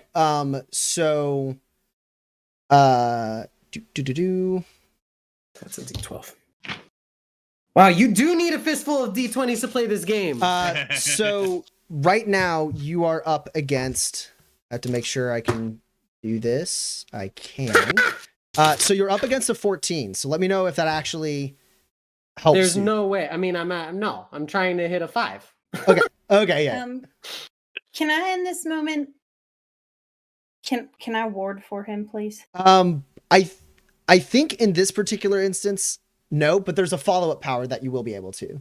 Because that's basically Scruff was so stealthy that no one knew that he was about to do what he did, and the reaction here is like almost instant, like Yeah, reactionary. no, that makes sense. That's fine. But then what is going to happen is Scruff was just a target of an illuminated power. You feel that pulse of energy, and now the Raven is going to do another illuminated power.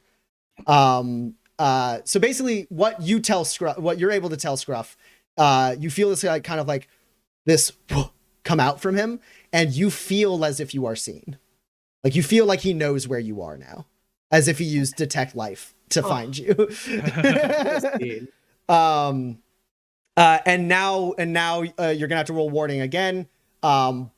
I imagine you're gonna, it's gonna be you again. I imagine you're not gonna roll very well. But I just rolled so well just now. I know, but hey, you saved your grit by not trying to spend grit to play to the gallery.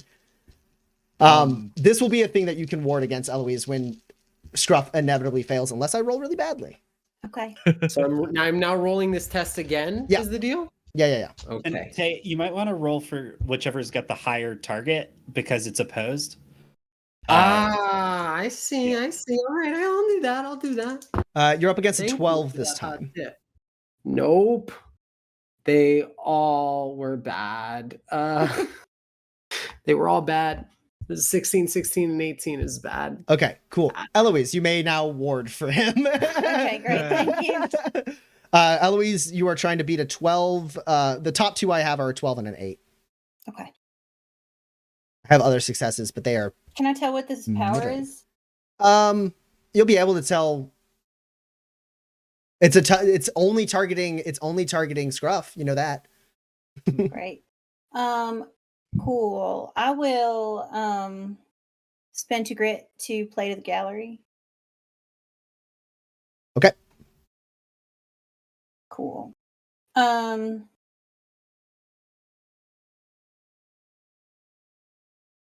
right. I have a 13 high, but it's only the one above a 12. Okay. My next highest is an 11. Okay, but you got one success. I did. Okay. So you successfully ward. So what happens is, Scruff, you feel this kind of detection on you, and you're like, he knows. And this is like happening like instantaneously as he catches the mask, he detects you.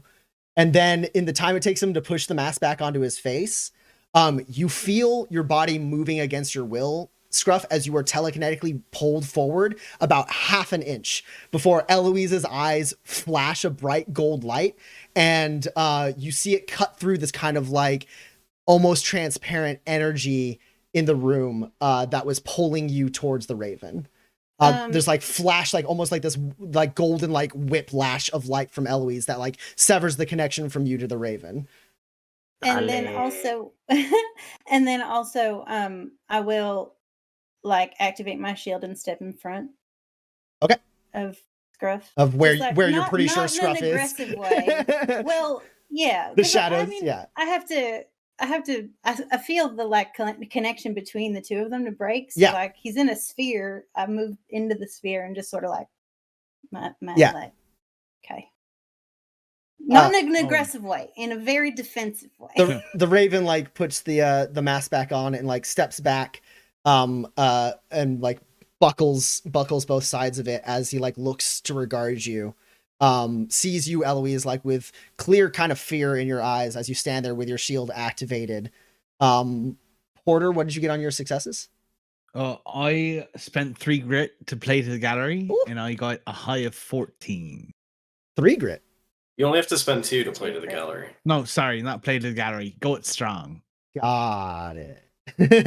Those negatives were killer. Okay.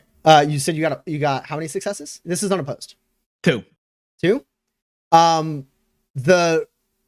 You saw the like what looked like, you know, to like anyone looked like rotted like flesh, like this like black dead skin along the like neck and jaw of this person.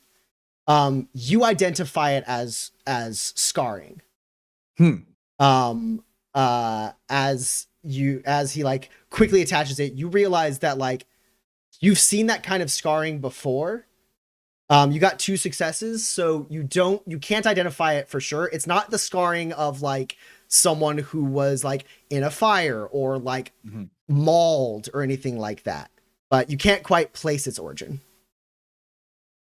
If I were to speak, he would know where I was in the room, but would he be able to see me? Would he be able to see my face?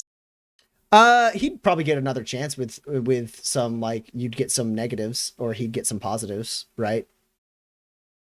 So I think, but I mean, if I took care, Yeah. I mean, you're still hidden, but like, yeah. All right. The thing that is useful for you is that all of your powers that you've used stop you from being seen, and they have nothing to do with you being heard. So like, he can hear your voice and still not know where you are, but like, it probably gets another chance to like roll against you. So I'm gonna pull that down, and I'm just gonna say,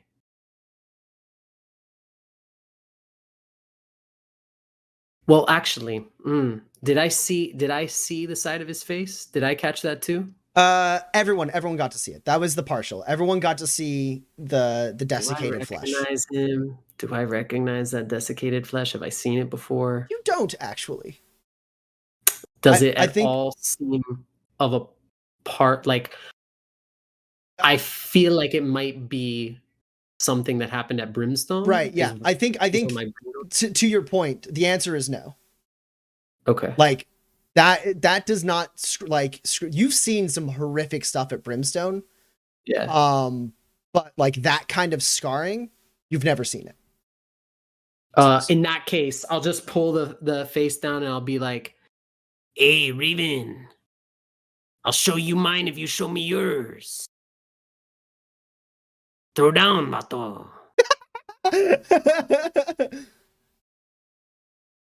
He sits there holding like the clasp, and then you actually hear a slight chuckle from him. And he goes, skittish indeed. Scruff, you don't have to roll manipulate. I think you just have the narrative. You have the narrative power to make this happen by asking. Wow. I think there's no way that he is less interested in showing his face. Or like that he's so interested in talking to you that there's no way that he's gonna like let how much he doesn't want to show his face. I am my own bargaining chip. Yeah, you are a bargaining chip. That's like it's too much. So he like chuckles, says, skittish indeed. And he goes, all right, friend. And he lets go of one clasp and like removes the mask slowly. Dex, I will say you can get a good enough read, and Porter with your 2 successes. The two of you don't think that he's never shown his face to anyone, but he usually there's like he not in a while. Yeah, he doesn't like remove it with like a trepidity that like makes you think that like no one has seen the Raven's face ever. But this is a bargaining chip that he doesn't part with lightly, but it's a bargaining chip all the same. Yeah. And he removes the mask slowly. You start to again see that like destroyed flesh on his face. The light from the window behind him shines through his like deep green tinted lenses on his mask as he removes the mask. Son of a bitch. and sets it on the table, and you see the face of a man in his like mid-30s probably, with a like thin, like long, like handlebar mustache. He's got sharp, kind of dull, like kind of brownish eyes, and creeping up his neck and up to his face, like and like a little bit along his like his temples, you see just burnt out dead veins and scarring up his face, which now, Porter, being able to see it fully, like this is the damage of an extremely deadly like venom or poison. Like this dude, like you've seen this on dead people who like got bit by an extremely poisonous or venomous animal, or like consumed an extremely deadly like toxin. But here he stands alive. And he sets it down with one hand and then pulls out from a pouch in his jacket some hexagonal shaped glasses with little green lenses on them. And he pushes that up on his on his nose. And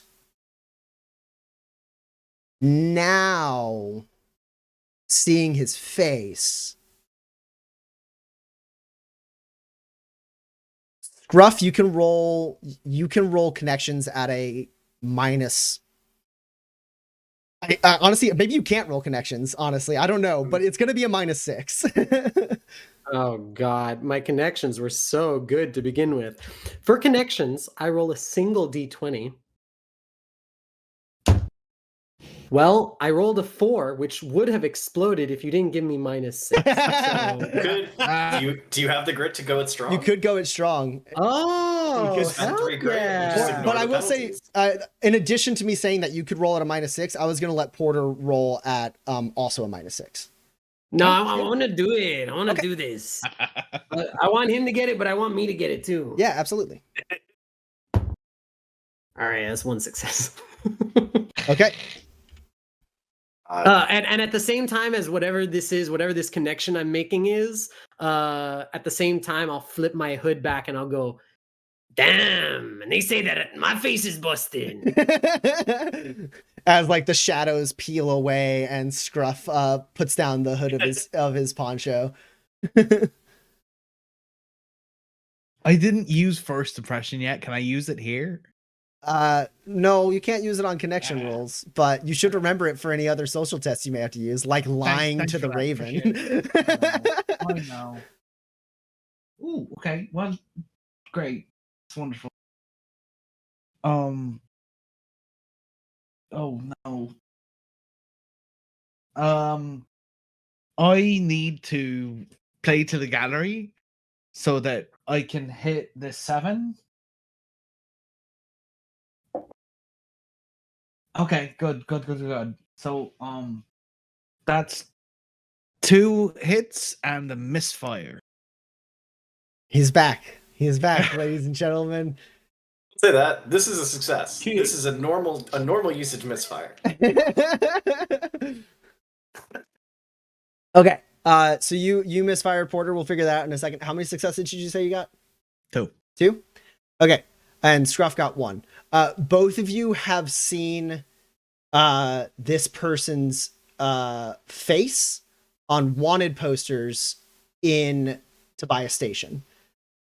He didn't have the scarring in those posters. But you can recognize him. He has the same facial hair and the same glasses as the man in the wanted poster. Scruff, you don't remember his name. You remember that you saw him on a wanted poster. Why would you read that wanted poster's name? It doesn't matter to you. I used it for toilet paper that night. Porter, you remember this person's name from the posters. They're old posters. They haven't they're not like fresh posters. They're not like actively hunting like via bounties or anything this person anymore. But like many things in Tobias Station, like they get like put in a place and they sit there for a really long. Like there's just like peppered with other like notices over it. And you like there was a point in time where this dude's face was plastered all over Tobias Station on wanted posters. Many of those wanted posters are faded and still in existence in Tobias Station. And you've seen them enough time that you like it caught your eye. You're like, that's weird. But like they've been up there for like years probably. And yes, you know this person's name. Is your name Leo Riggs?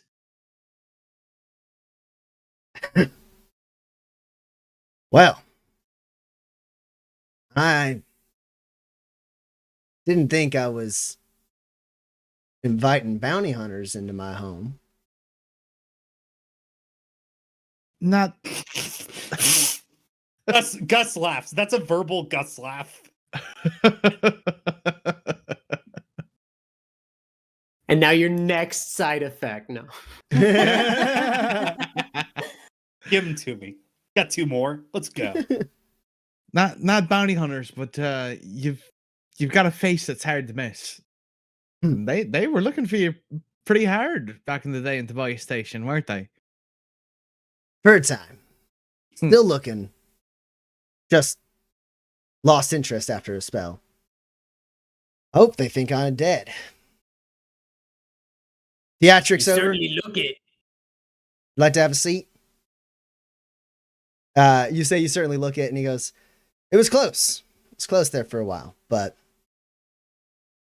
now stand out even more. So, hence the attire. All things considered. Have a seat. Let's talk. Leo Riggs, the Raven. I know your names, except for you, sir.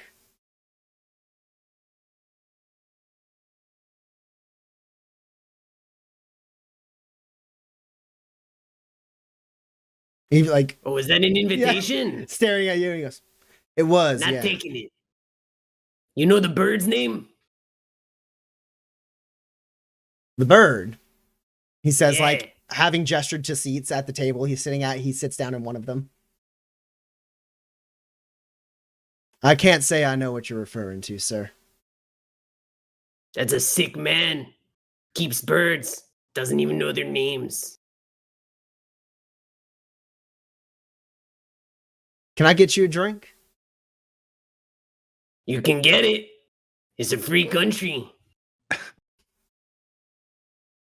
He reaches under his chair and pulls out like a bottle, uncorks it, sets it down and like slides it across the table in your direction, Scruff. I make no move to grab it. I make no move to stop its trajectory as it slides across the table. Yeah, he only slides. He doesn't like. It's not. The table is not nice enough for it to like move on its own. He has to move it arm's distance and let go. He leans back. Yeah, I haven't taken a seat. Won't take a sip of the drink, but I'm here. I'm in. Yeah. As Porter sits down, he says, "You'll have to excuse my friend. As you said, he's been through quite a lot." No judgment here. That was impressive, he says to you, Eloise. Thank you, I guess. I will also sit down and like undo my shield. Well, it's no secret, like to any of you, that I'm quite interested in what you know about Brimstone. The FPC's been targeting that place for some time. They've been targeting you back. They have. I'm interested to know what you know. I want to take the fight to them. I've wanted to for some time. Hell, before they even started taking my people.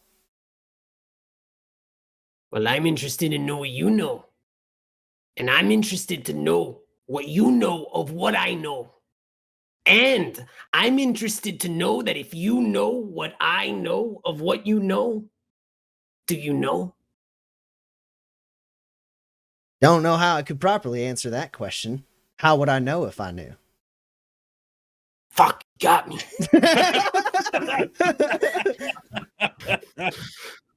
All right, you're smart. Let's play questions, huh? You first. Shit, no, me first. No. Fuck. The Raven like smiles a little bit at that, and he goes, as far as what goes on in Brimstone, I don't know a lot. I know they've been taking people for some time. I heard about what happened to Jack Taylor. I understand they have been pushing an agenda that is beyond dark inside those walls. I can't imagine what you've been through, but I am hoping that you can help us make a plan, take them out. My guess is the important man to take out is one Ulysses Pruitt. He's not on my Christmas list. He's on my list. You're gonna what? Not my list of people I'm gonna. I want to kill the man. All right. There we go. Anything else is icing on the cake, but whatever Brimstone is doing in there, they are on the ends of strings that Pruitt is tied to them. So I want to take him out. Confront him face to face. He really wants to take you out too. He's got kind of an itch for FPC. If only it was that he wanted to take me out, but no, he wants to have someone else take me out while he sits nice and safe in Brimstone. I don't think I was talking about you, Birdman. I was talking about, like members of your organization. He really wanted very specific FPC people. It was weird. It was like a fetish thing or something. I don't know. He's targeting me, mostly. He don't know my people, but he knows me. He and I have been at odds for a while now. How did you first meet the man? Why is he after you so hard? Well, I can't even begin to fathom his mind, but he is pointedly against everything I'm trying to achieve. What are you trying to achieve? A better world for people like us. I'm not sure he's that far off. I don't know if I take your meaning. Way I sees it, Pruitt was studying illuminated powers, yeah. And he was studying it for Brimstone, yeah. And I guess on the surface, they wanted to find a way to fight us, kill us, get rid of the disease. But not Pruitt. Nah, he was after a deeper game. He wanted to know how to make illuminated powers, manipulate them, shift them, inspire them. Is that true? I do not look at Eloise. I just stay deadlocked with the Raven. The Raven glances over to Eloise. If there's someone who could do it, I would imagine Pruitt would be the man.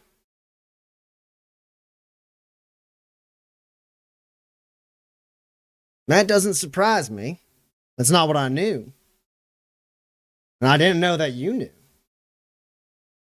But now I know, and you know I know.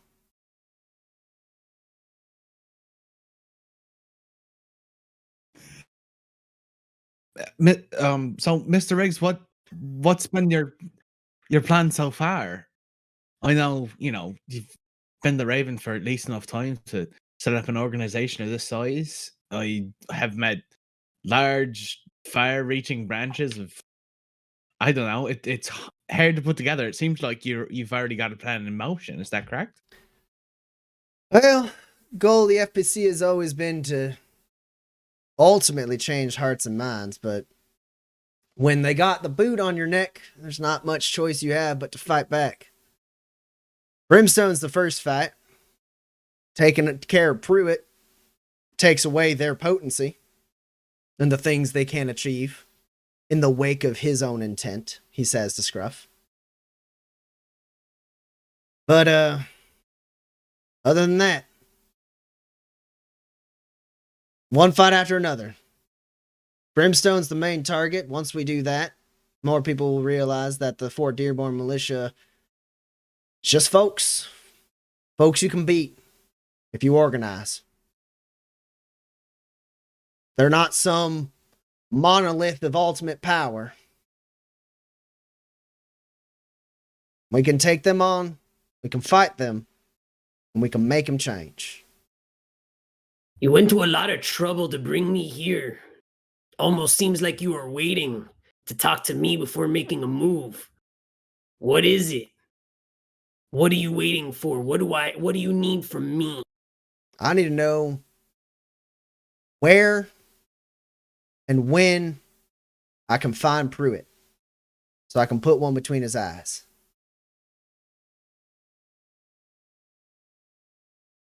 It's been a long time since I was at Brimstone Garrison. I don't exactly have his itinerary memorized.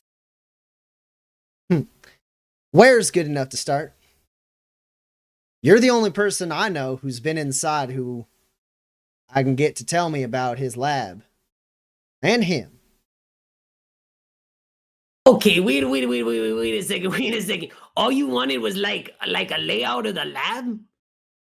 And any other information you have. This is the part of your question I can't answer. Mírale, wait a second, and I'll grab like a piece of charcoal or something. I'll just start sketching on the table. I need it in a more. We'll get to it. All right, look, there's the lab, and then down the hall, that's where they were keeping me. And then here's like a tunnel that I carved out, and I left a little way out. I don't know if they ever found that one. Yeah. You carved a tunnel. And I will look down for the first time at Toda, and I will pull out just like a little chunk of metal.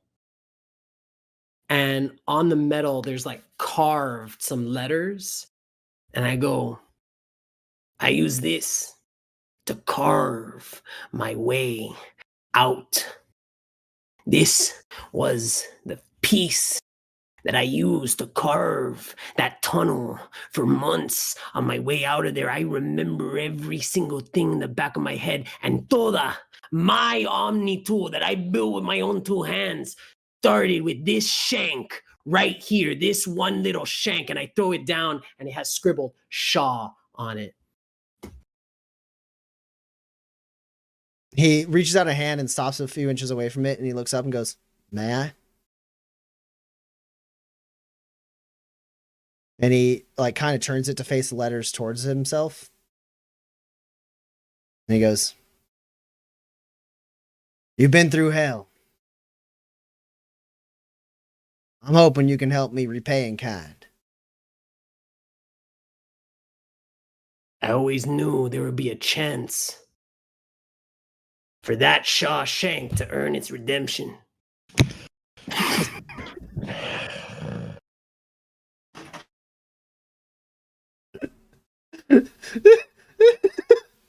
I am so mad at you.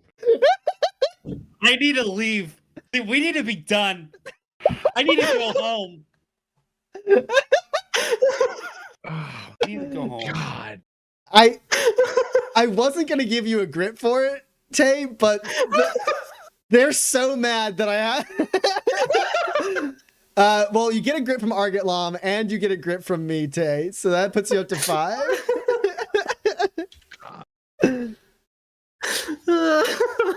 I take all of the side effects at once. I take my gut wrong. Yeah, Gus, you take the third side effect. Oh, okay, interesting. This is a little tougher to roleplay. Not understanding why anyone would be upset with it. It's not like it's a reference to anything. It's just words you said. The Raven responds just as serious as you. You tell me everything you know about Pruitt and you get me in a room with him, I'll make sure that I drive that so deep, you'll lose it. We're gonna need more birds.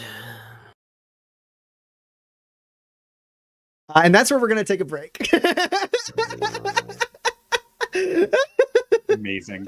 We're going to take a 10-minute break here. I got 10:26 on the clock, so we're going to see y'all in about 10 minutes, 10:36 Central Time, roughly.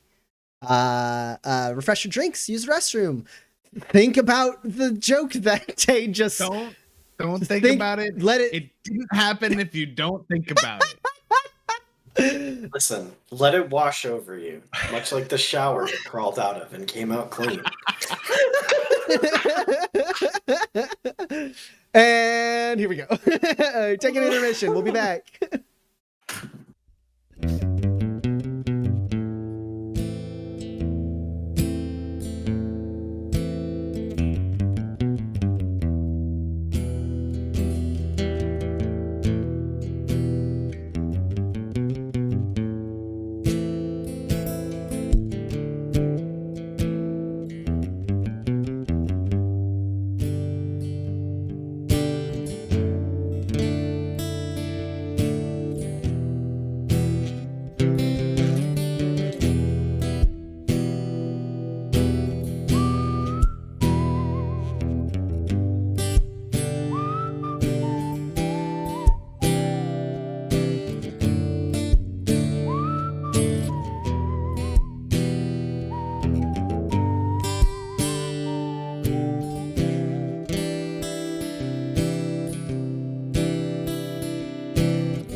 Shoot the stream out of the cannon. I did. Hello, we're back. All right. Those of you who may have just joined us, our drifters have met with the mysterious figure in charge of the FPC, a man known as the Raven. However, we learned just before the break that his name is in fact Leo Riggs. Those of you who haven't watched season 1, you can catch it on YouTube to find out who Leo Riggs is and why Dan, Seth, and Addie were upset. Wait, isn't it from Lethal Weapon? What? Riggs? No. Riggs is the last name, but it's not Leo. I hope not. He is a Leo, though. He's totally a Leo. So Leo Riggs removed his mask in a deal with Scruff, and then basically told Scruff that if they work together, they'll be able to confront and kill Ulysses Pruitt, the scientist behind all of the terrible things that Brimstone is doing to illuminated people. The last thing that happened just before break was Scruff told Leo the story of his escape from Brimstone, showing him the shank he carved his way out with, and and Leo said, "If you get me to Pruitt, I will drive this into his heart," basically. And then Scruff said, "We're gonna need more birds," and that's where we left off. The very next thing I'll do is I'm gonna grab Shaw back from Leo. Mhm. I'm gonna say, "It's not for you. I already have sort of a crew for this whole thing. You're gonna have to get in line." And I'm gonna hand my Shawshank to Gus. They already kind of promised, to do the whole murder on behalf of me thing. So. Hey, yeah, thanks, Scruff. Hey, I'm sorry. Do you have something to eat? My heart's just like beating real slow. Like, I don't know. My heart's beating slow. My blood feels different. Yeah, I got something to eat, and I'll shake out a bunch of buttons into his hand. No, well, that's just buttons. You're not gonna eat them, and I'll scrounge them up. I'll save them for later then. All right, Mr. Riggs. I'm sorry. I don't know what's going on with me today. Must be something I ate or possibly drank. Do you have anything that I could eat? He points over to the kitchen. He goes, "There's some stuff in there you can put together. You do look a mite white." Thanks so much. It's. I'm not. Thank you. I guess just like goes like makes himself a sandwich. Yeah, it's not. There's like no bread or anything, but there's like some like cured, like some dried meats and like a couple cans of like beans. So you're able to kind of get basically like trail food, basically like jerky and beans. Hell yeah. Gus comes back with like a can of beans that maybe he warmed up and maybe he didn't, and some jerky. And he's like, "Thank you so much. I needed that." Well, I have vanished. I've gone to the other room where the writing desk is, and I've started ripping out pieces of paper and writing down every possible useful thing about Brimstone that I possibly can on various scraps of paper. And every time I'm finished, I start folding them into birds. Oh, that's what he meant by birds. Okay. No, Well, what about the four of you?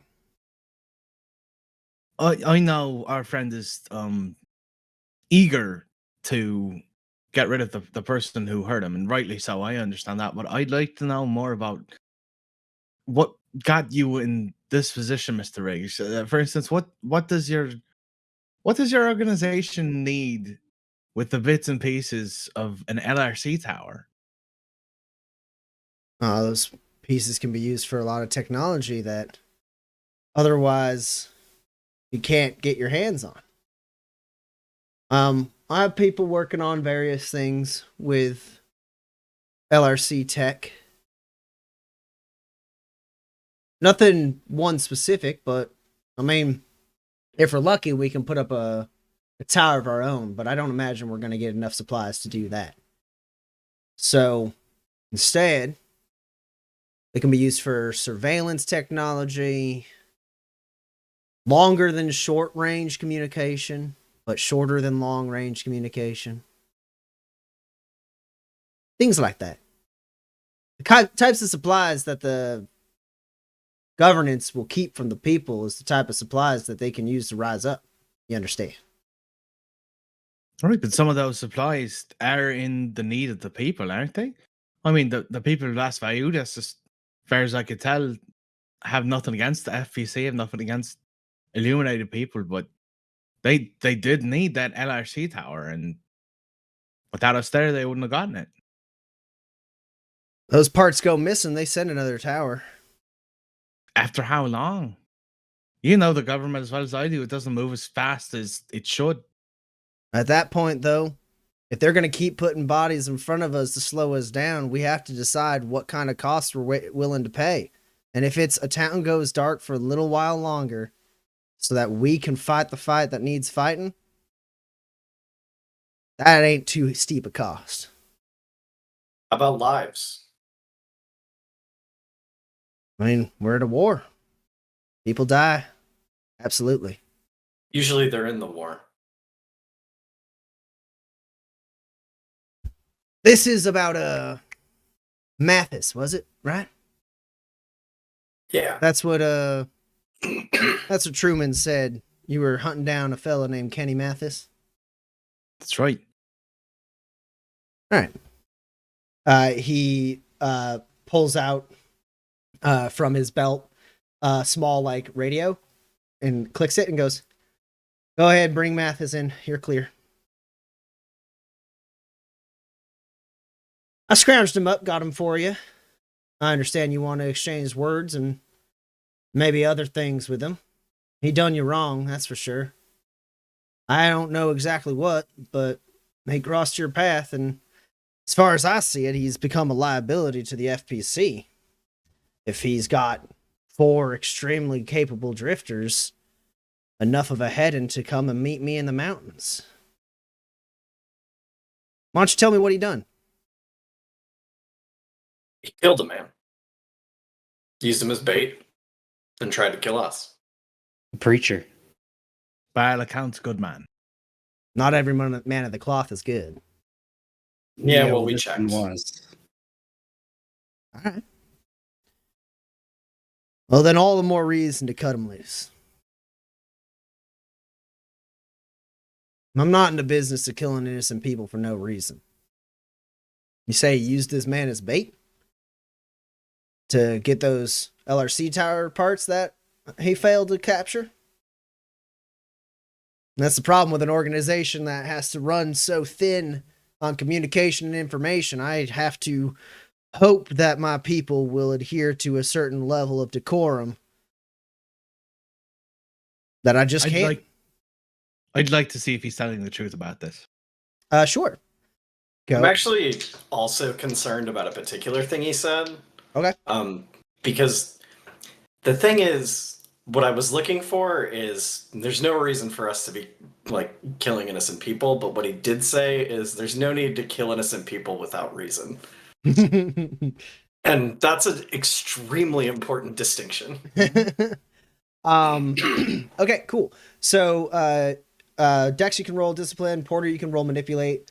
Both of you are gonna take a -4 as I bamboozle both of you 4 times. Okay.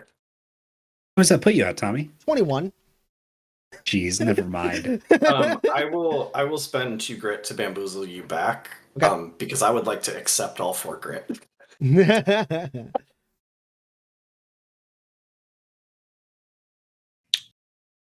I'll spend 2 grit to bamboozle you as well. That's a smart move. Okay. This is silly. This is a silly game we're playing right now.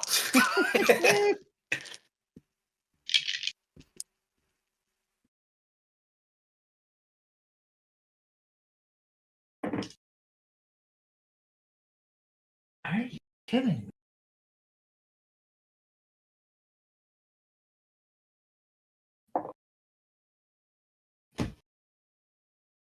I've got a 10. I've got a 4.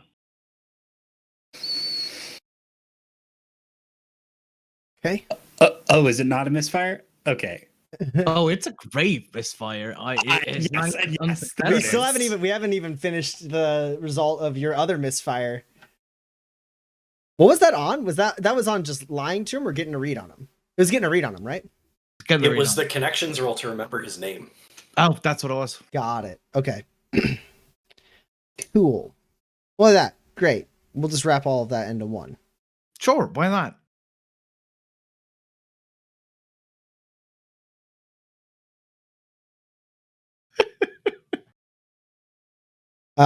So I'm going to play to the gallery.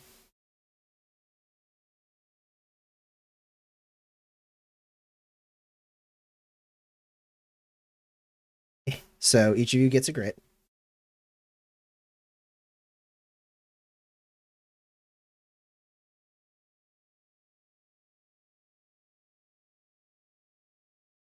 And that will let me count this 11.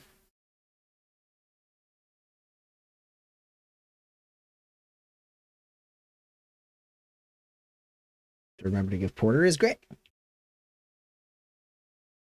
Yeah, so I have an 11 then. Dex, you said you had a 10, and Porter, you have a 5? A 4. A 4? Okay, cool. So I only get one net success over Dex, many over Porter. You could spend grit to not have a misfire or not have a grave misfire. I suppose I could downgrade it. That's true. If you wanted. No. If it's going to be the same, it's going to be 2 just regular misfires, then I guess that's smart. So I'll scrape by. I'll spend the grit for that.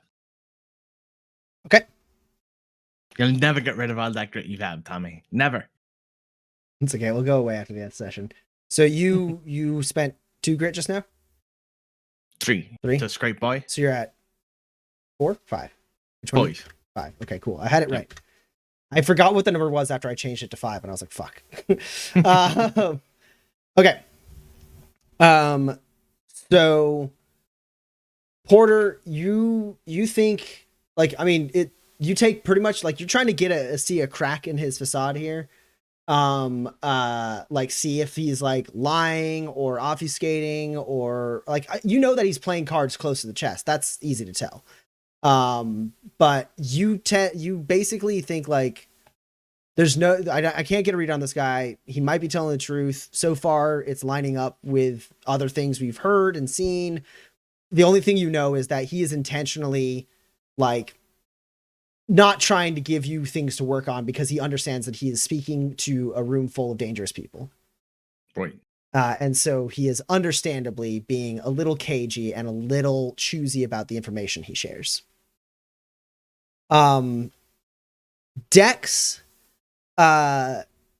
you get, basically, you don't know exactly where the line is for this guy, but it is matching up. Maybe it's confirmation bias, maybe it's not, but it's matching up a little bit with the kind of thing you saw with Truman. You think there's a chance that this guy inspires that kind of, like, understanding of, like, you know, if you want to make an omelet, you got to break some eggs type thing. Like, you know, sometimes the ends have to justify the means because we have no means at our disposal.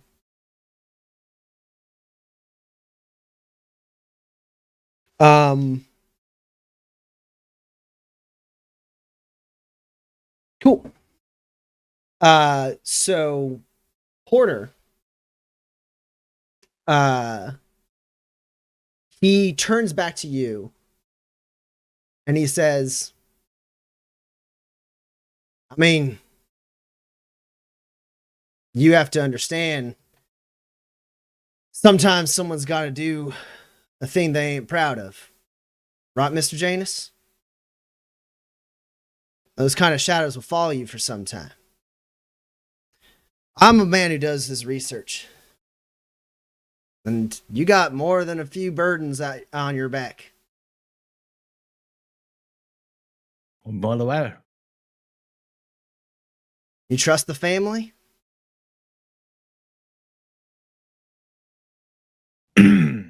I trust my friend. It's Rund, isn't it? That's your contact in Markham's Landing? Porter doesn't say anything. She seems of the right type for the family. I hope you can trust her. As far as I can tell, she's taking good care of your family. Your real family. It's good to hear. And I take it you're keeping tabs on them as well. Well, if we're going to be working together, I want to make sure that the people you care about are safe. Maybe if you spent more time worrying about your people and less about ours, they'd kill less people they didn't need to. Well, people like Quincy, Sabrina, Janus, stay in one spot. Stick to a routine. It's a lot easier to watch them. I don't want my people dying. I don't want them doing wrong out there. But I can't control everything. What I can do is correct their mistakes when I hear about them. And there's a knock on the cellar door. And he goes, "Come on down." And you watch as 3 people take a bound and hooded figure down the stairs, who is set down at his knees, like hands on shoulder. And Riggs looks at his mask for a second, and then looks to the people who are standing over the hooded figure, and he goes, "Go on." And they take the hood off of Kenny Mathis. You see his scarred face, milky white eye. His facial hair is kind of grown a little bit around the scarring on his face. That's it's not quite a mustache anymore, as it is like a kind of scruffy beard. He looks bad. He's got bruises and cuts on his face and head.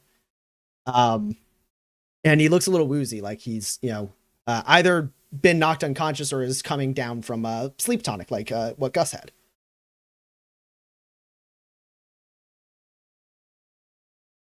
And he blinks a little bit, looks around and sees Leo Riggs and looks like a little confused. And he goes, "What is it y'all want to do with him?"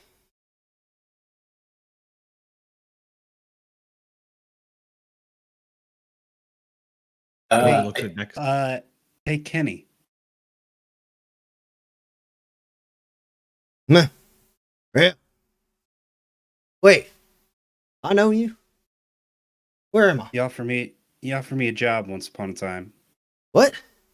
Who the fuck are you? Why do you work for the FPC? Oh, fuck this. Fuck this. And he tries to shake himself loose of his binds and everything. And one of the people who has his hand on his shoulder says, "Settle down." And his eyes kind of glisten over with a kind of orangish gold light. And you see energy go into Kenny Mathis, who calms down a little bit. And it's what are you doing with me? Who the fuck are you? Go fuck yourselves. Kenny, why did you kill that preacher? Fuck you talking about? Which You were time? trying to get Kenny. Can I get a read on Kenny? He's clearly under the influence of an illuminated power I just saw, and maybe a tonic. Mhm. Is he's obviously confused. Is he himself and aware of his surroundings? Basically, is this Kenny, or is this Kenny's body puppeteered, perhaps, or something like that? Sure, yeah. Go ahead and roll discipline.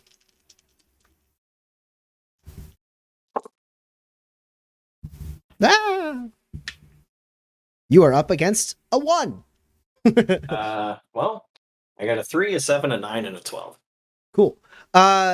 You think he is in control of what he is saying, but you also read him effectively as like wasted. Like it's like you just found Kenny Mathis at the bottom of a bottle in a saloon. At that moment, Scruff is going to come back in, having been writing and folding little origami birds. Is going to see all the people here without like a care in the world, not even really acknowledging them. Go up, put a hand on Kenny Mathis's shoulder and flush the toxins from him and be like, "Hey, Eloise, I need your help back here real quick." So you have flush toxins the power, but I don't know if you have the ability to do it on someone else. I do. Do you have transfer power? I have transfer power. Awesome, perfect. Oh. Absolutely perfect. Yeah, Little chaos, Grandpa. go ahead and so you spend the shine necessary to flush toxins, and then roll it to see how well you flush them.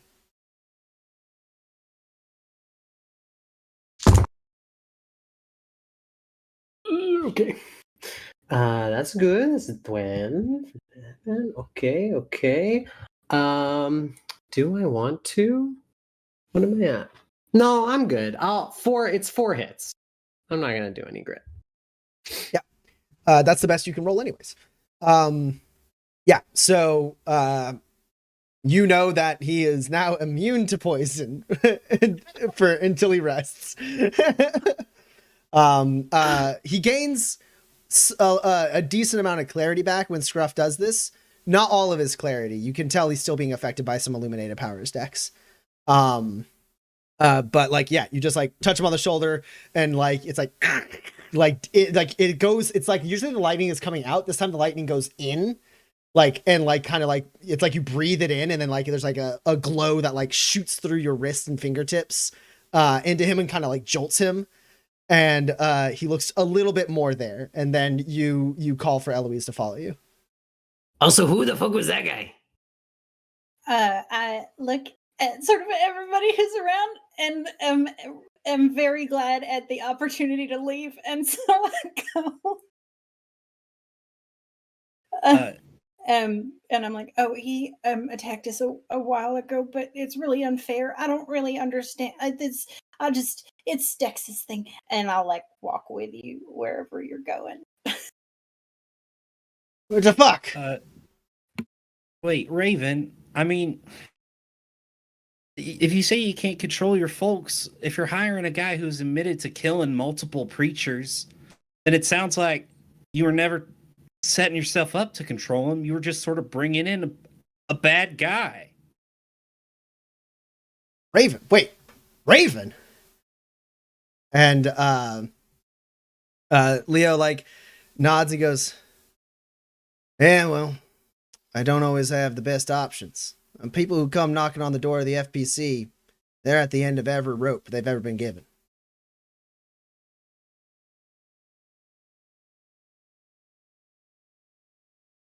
I was just joshing. I ain't killed no one. Hey, it's, sir, it's an honor to meet you, sir. And Leo just like puts up a hand and goes, what is it you want to do with this guy? Tommy, I have a question for you. Yep. So, like, traditionally, in gunslinger culture, when you've met a person who has definitively earned a bullet, as Kenny Mathis has, it's in more favorable circumstances for the individual currently in Kenny's position. Is there, like, any guidance on, like, we found him and somebody else captured him and they tied him up, but, like, he's definitely earned being shot. So I mean, pretty much your training would say like if you're gonna kill him, he should be armed. Or like directly, like immediately threatening to do something that requires him to be shot at that moment, right? It's not like a hard and fast rule, but like generally, like if in a situation like This this, feels bad. yeah, in a situation like this, you've actually seen a similar situation with Isabel. There was basically someone who had like almost killed a deputy in his escape, and like was like out in the middle of the Badlands and like just like running. He was like in his like long johns, like butt hanging out, ass in the wind. And you guys like wrote him down, and he was basically like saying he was gonna like like, what are you gonna do? Like throw me in a cell? I'm just gonna lock him up, like you know, da da da da. And then Isabella basically instead of just shooting him, she thought about it for a second, and then she hopped off the horse and like pulled a rifle from the back of the horse and like tossed it at the ground in front of him and said, you know, told him to pick it up basically. And then shot him dead. She was like, if you're going to kill again, prove it. And like tossed the gun in front of him. All right. Yeah, I will. Like, he's like, fine. Like, I ain't never killed nobody. It's an honor to meet you. And I know for sure the first thing is a lie.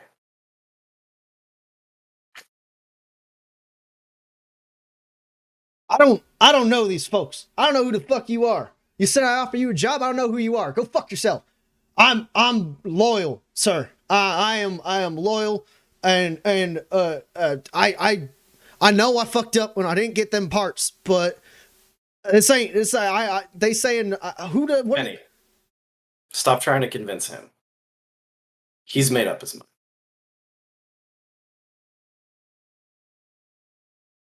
He like looks around, kind of like reads the room a little bit, and then like looks to you, Dex, and goes, "Well then, fuck you."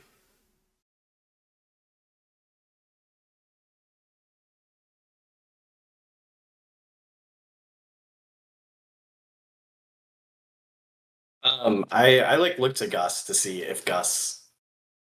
I give Gus a meaningful look, as if to say, you know, like what do you want to do here? Because I think you can see in Dex's eyes, like Dex has a thing for this. Like Dex knows what he will do next, unless you have something else.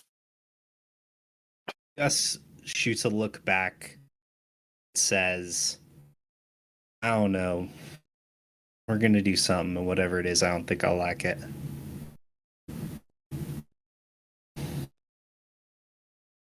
This sucks.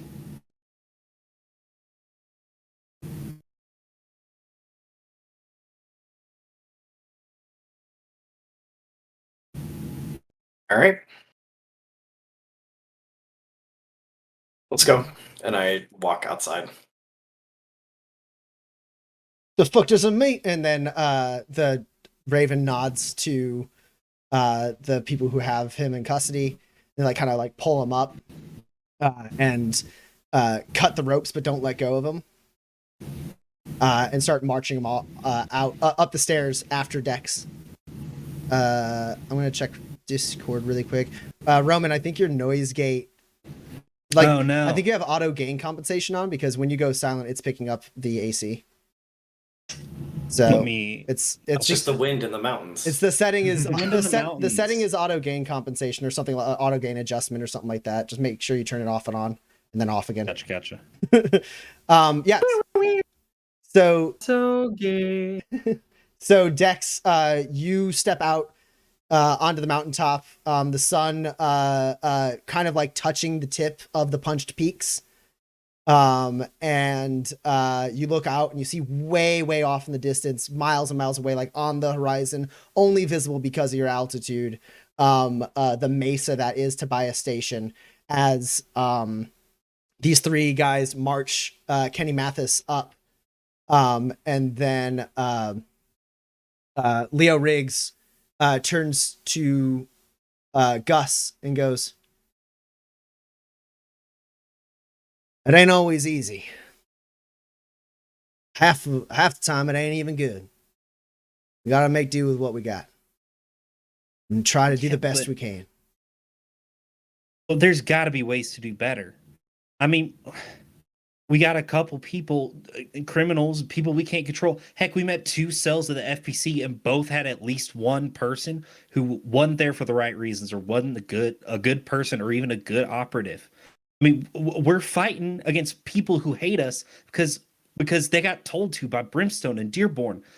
I've seen people rally behind illuminated folks, and I've seen them come together. It's balanced. It's what's right, and people know it's what's right. Why aren't we fighting for the people? Why are we fighting this lonely fight all by ourselves with whatever we can scrape up? That ain't how it's supposed to go. People will help if you ask them to.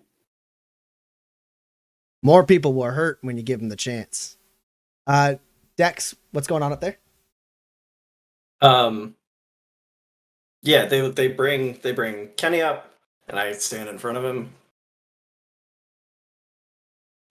I think if I let you go, you're gonna hurt and probably kill more people. No, I swears that ain't gonna happen.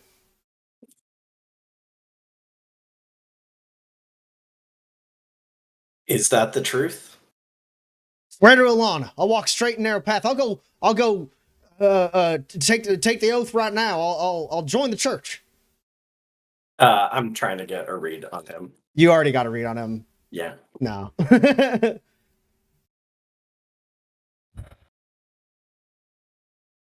Okay. And I take the gun out of my left holster, and I push it onto his chest.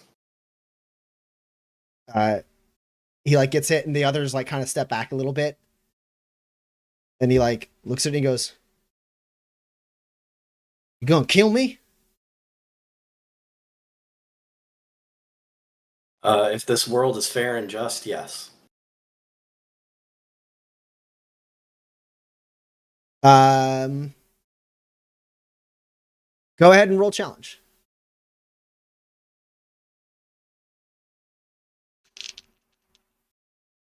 Nope, that's too many dice. You've handed me a lot of grit. We're in a gun zone. I will bamboozle Kenny Mathis 4 times. Woo.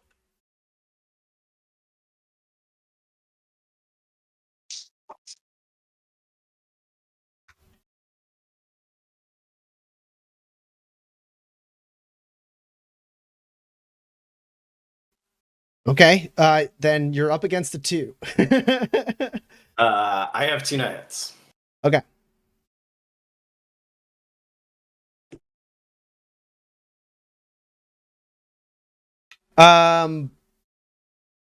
He looks at the gun that you've pressed in his against his chest. He looks at the people around,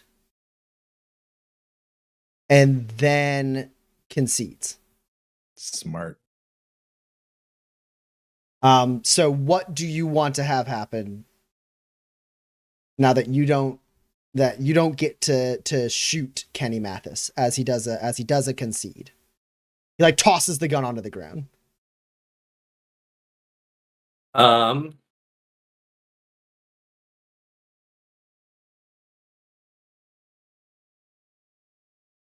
the places I've been in the Badlands, where is Kenny Mathis going to receive like the most correct justice?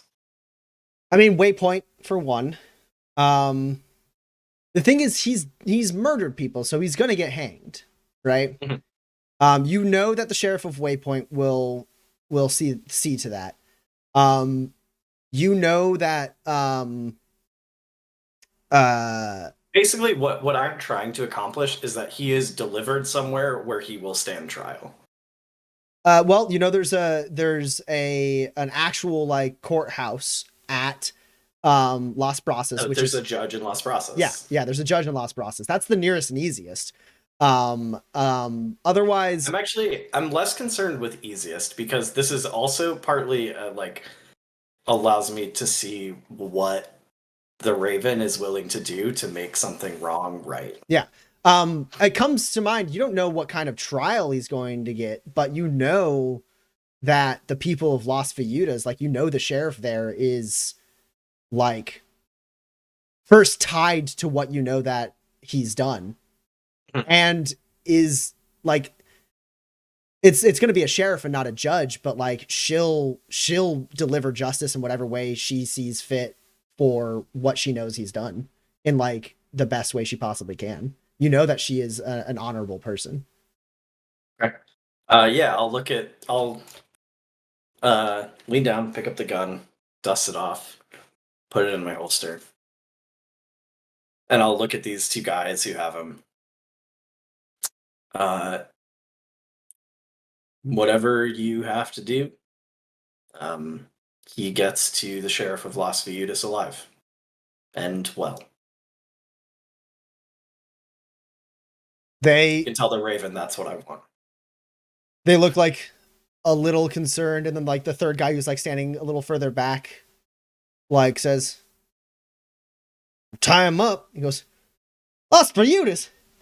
You ain't ever gonna get me to Las Viudas. Oh, you just wait till you're sleeping," he says to the guy like next to him. And the one guy walks down the stairs. I don't know if you're heading down the stairs, but these guys are just kind of holding him on. And like at that moment, as he starts like goading them, one of their eyes flashes and he goes, "Ugh," and like falls down like to his like knees and like looks really, really sleepy and groggy and like stop and like kind of trails off and stops talking.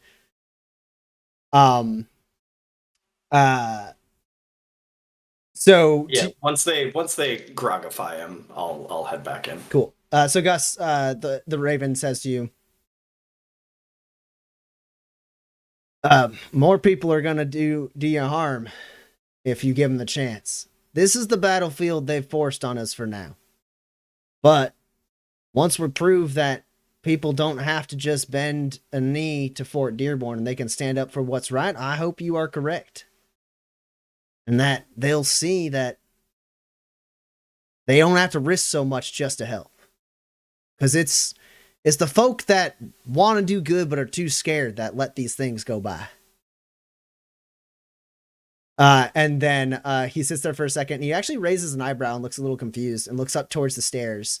And then you hear footsteps as one of the, I'll say henchmen, comes down and says, "Sir, he..." And he like turns as he says he, and like Dex walks down the stairs past him. He goes, "Wants you to, do you still want me to deliver to..." He wants us to take him to Las Viudas. And the Raven looks at you, Dex, looks at the guy on the stairs and goes, "Well then you better get going." And he goes, "All right." If I may, really quick, I think Gus looks over at Dex coming in, having not shot the guy, and the guy is going to Las Viudas. And if it's okay, Tommy, I would like to take my last side effect right now. Well, but I didn't know what you were going to say. Whatever it was, I was going to say, you take your last side effect. I was like, he's going to stand up, he's going to say something, and I'm going to go, take the last side effect. And at this moment, Gus like is like thinking really hard. He sees this and it's all sort of like a lot for him. And as the room is starting to spin, he goes lightheaded and his stomach turns 180 degrees like a key in a lock. And he throws up all over the floor as he takes an acute round of gut rot. And he throws up beans and jerky all over the floor. And he says, he goes, "I'm sorry, Raven. I don't know. I think you're right, but I also think you're wrong. I don't know which one you're more of. Well, I guess we'll see." Oh, damn. I am sorry about this. That's a lot. Big fella. So what am I helping you with? Is it schematics? Is that what it is? Am I rendering a 3D schematic? All right, so here's the thing. And I've like pulled you into the other room while all this is happening, and I've got like a little collection of origami birds now. And I go, the ravens carry memories. but the memories can do harm or they can help. Have you ever wanted something so bad that you would like make some bad decisions just to get it done? Yes. Yeah. I want to prove it dead like really bad. Okay. And I'm not sure if I can trust myself. Okay. And you're the leader of this whole little operation. And you can get inside people's heads and stuff. And you're like smart and you can make choppers and all that cool stuff. So I'm going to give these to you and let you decide if the ravens should fly back to their big raven or not. Okay. Okay. I can do that for you. All right. Thank you. You're welcome.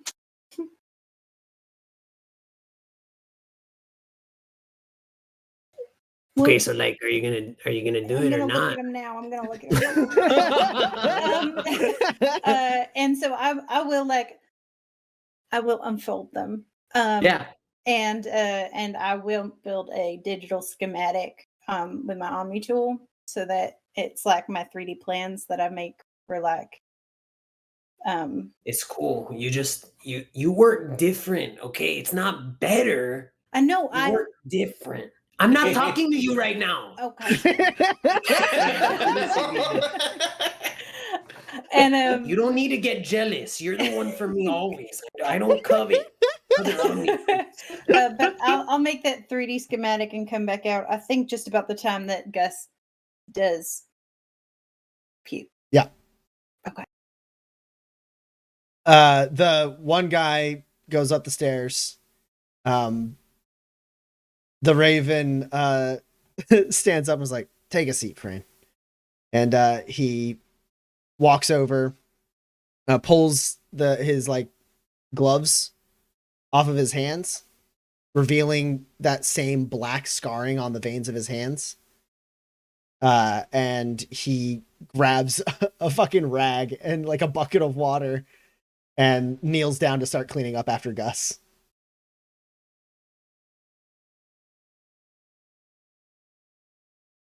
You surprised me for a gunslinger.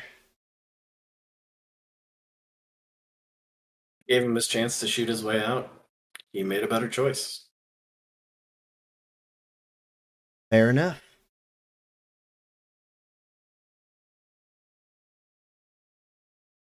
So, what's what is Brimstone Garrison seems like a lot, and so I'm wondering if you had an idea as to what you thought was next, because I don't think these schematics are enough. Well, as far as next steps go, as much as I want to take the fight right to Brimstone, it don't make any sense. They have, from what I understand, some people tailing you. Black Star? Yes. Well, as far as I can tell, Black Star is the illegitimate arm of whatever Brimstone can't get away with legitimately. So, being friends with the mayor of Waypoint has at least made it so that they had to pull out the big guns to go after y'all. I I think know. taking out Black Star limits Brimstone's options. We get them unbalanced. We get them worried. We take away one of their most useful tools. That puts us in at least a slightly less fucked position. I've been tracking Black Star since I heard about the four of y'all. They're nearby. just passed through Las Brasas about 2 days ago. What? I assume they're on your trail. I got people who are trying to track them and keep note of where they're setting up camps. As far as I know, they're traveling with about 36 strong. But my people tell me that, well, they're a little careless about where they place their generators. So I imagine we can thin that herd a little bit.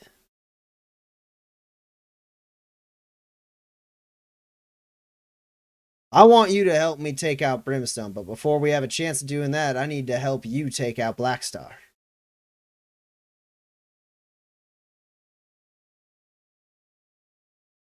What do you say? Ready to stop running and to fight back? I made a promise I wouldn't.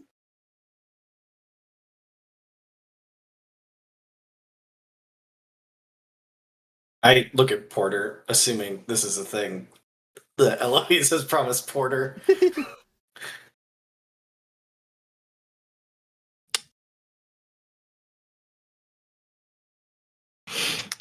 Taking out Blackstar is certainly something that helps me.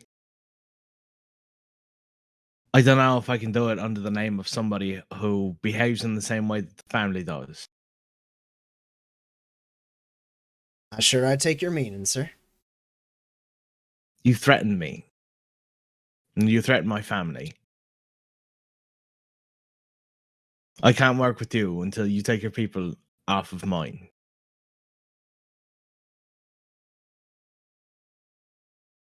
I'm all for tracking down people's history, finding their weak points. I understand that. That's a weak point you don't want to cross. Because I've got a friend with a gun and a friend who knows your name. And between the two of them, there's not any farther you can run that I won't find you.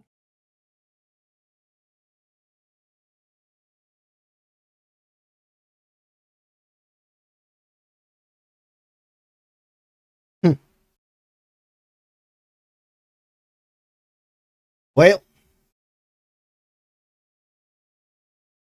you have a right to be mad. And you ain't wrong. Sometimes, he says, like looking at Gus, I cross enough lines, maybe I overstep a couple that I shouldn't. I didn't know the kind of people I was talking to. I took precautions. You want my people out of Markham's Landing, I'll take them away. Assuming you trust the family and your friend Rund enough to leave them unguarded. But you ain't wrong. It was a threat. I thought you'd be a problem.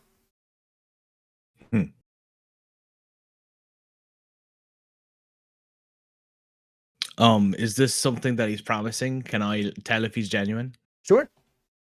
Go ahead and roll.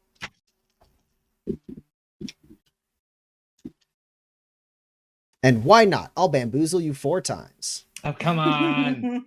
Gave you that in confidence. I'm just trying to insert it back at this one's actually like I'm kidding, Tommy. I haven't gone below 20 all session. I started with Don't let me 25. punch something. You should have run into a ball tail on the way up here. You wouldn't have been able to hear it coming. Ew. I don't need to hear it coming. I can take it. You are up against a 14, my friend. I can't beat that. What did you get? I've got a high of. Oh, actually, I can't even count that. I've got a high of 2. Oh. Then I did get more than 1 success over you. You can't read this guy. He does it does immediately feel like dealing with the family to you. Like, Right. It feels like the one thing, even without any successes you can get, is that you know that this guy doesn't necessarily have the same infrastructure that the family does. So he's more get awayable from than the family. Mhm. Like, you know, when you make a deal with the family, like, you know that comes with a string that never ends, right? Attached to it.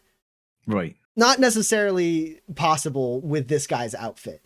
That being said, you can't tell if he's going to do it or not. You have to basically, like, the only way you can think to confirm whether or not he does it is to get runned on it.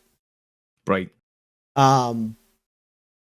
He seems genuine, but he seemed genuine this entire time, and you are having an incredibly hard time getting a read on him as your mind is basically reeling with the thought of like Monarch going to school and being tailed by members of the FPC.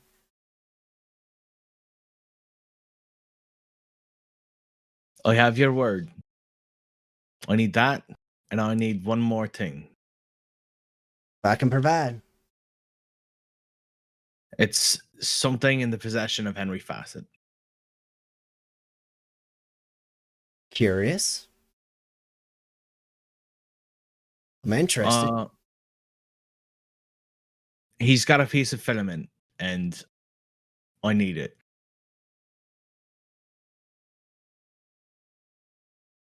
This piece of tech. It's operational. I don't know.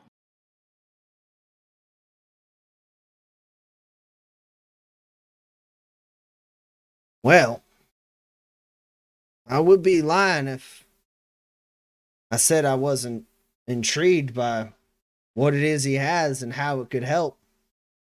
But way I see it, we're working together, so you take a claim, that can be payment. Good. Do you know what it is? No. I need you to roll. I will say I hate to do a sabotage, but like Eloise's face does indicate that there is something wrong with what Porter has said, probably, or that she knows at least, probably, because she doesn't have the capacity really to. Okay, well, Okay. he is only reading Porter right now. Okay, cool. You are That's standing great. off to the That's side. very good. You just I'm came out of the excited room. about that. Yeah. On the other He's like side, on the floor having just cleaned up Scruff. Gus's vomit and is looking up at Porter as he stands up. He's not paying attention to you. And on the other side, Scruff is mean mugging like some random dude in the posse and fully backs up whatever Porter's saying and has no reason to distrust or disbelieve Porter. So I cancel it out. Yeah, absolutely. You are up against a 10. I've got a high of 13 and 2 hits over 10. Okay, cool. He goes, all right, well, as long as it don't put me or my people in danger.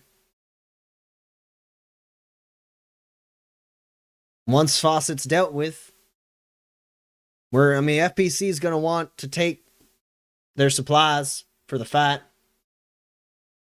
That one's yours. Whatever it is. All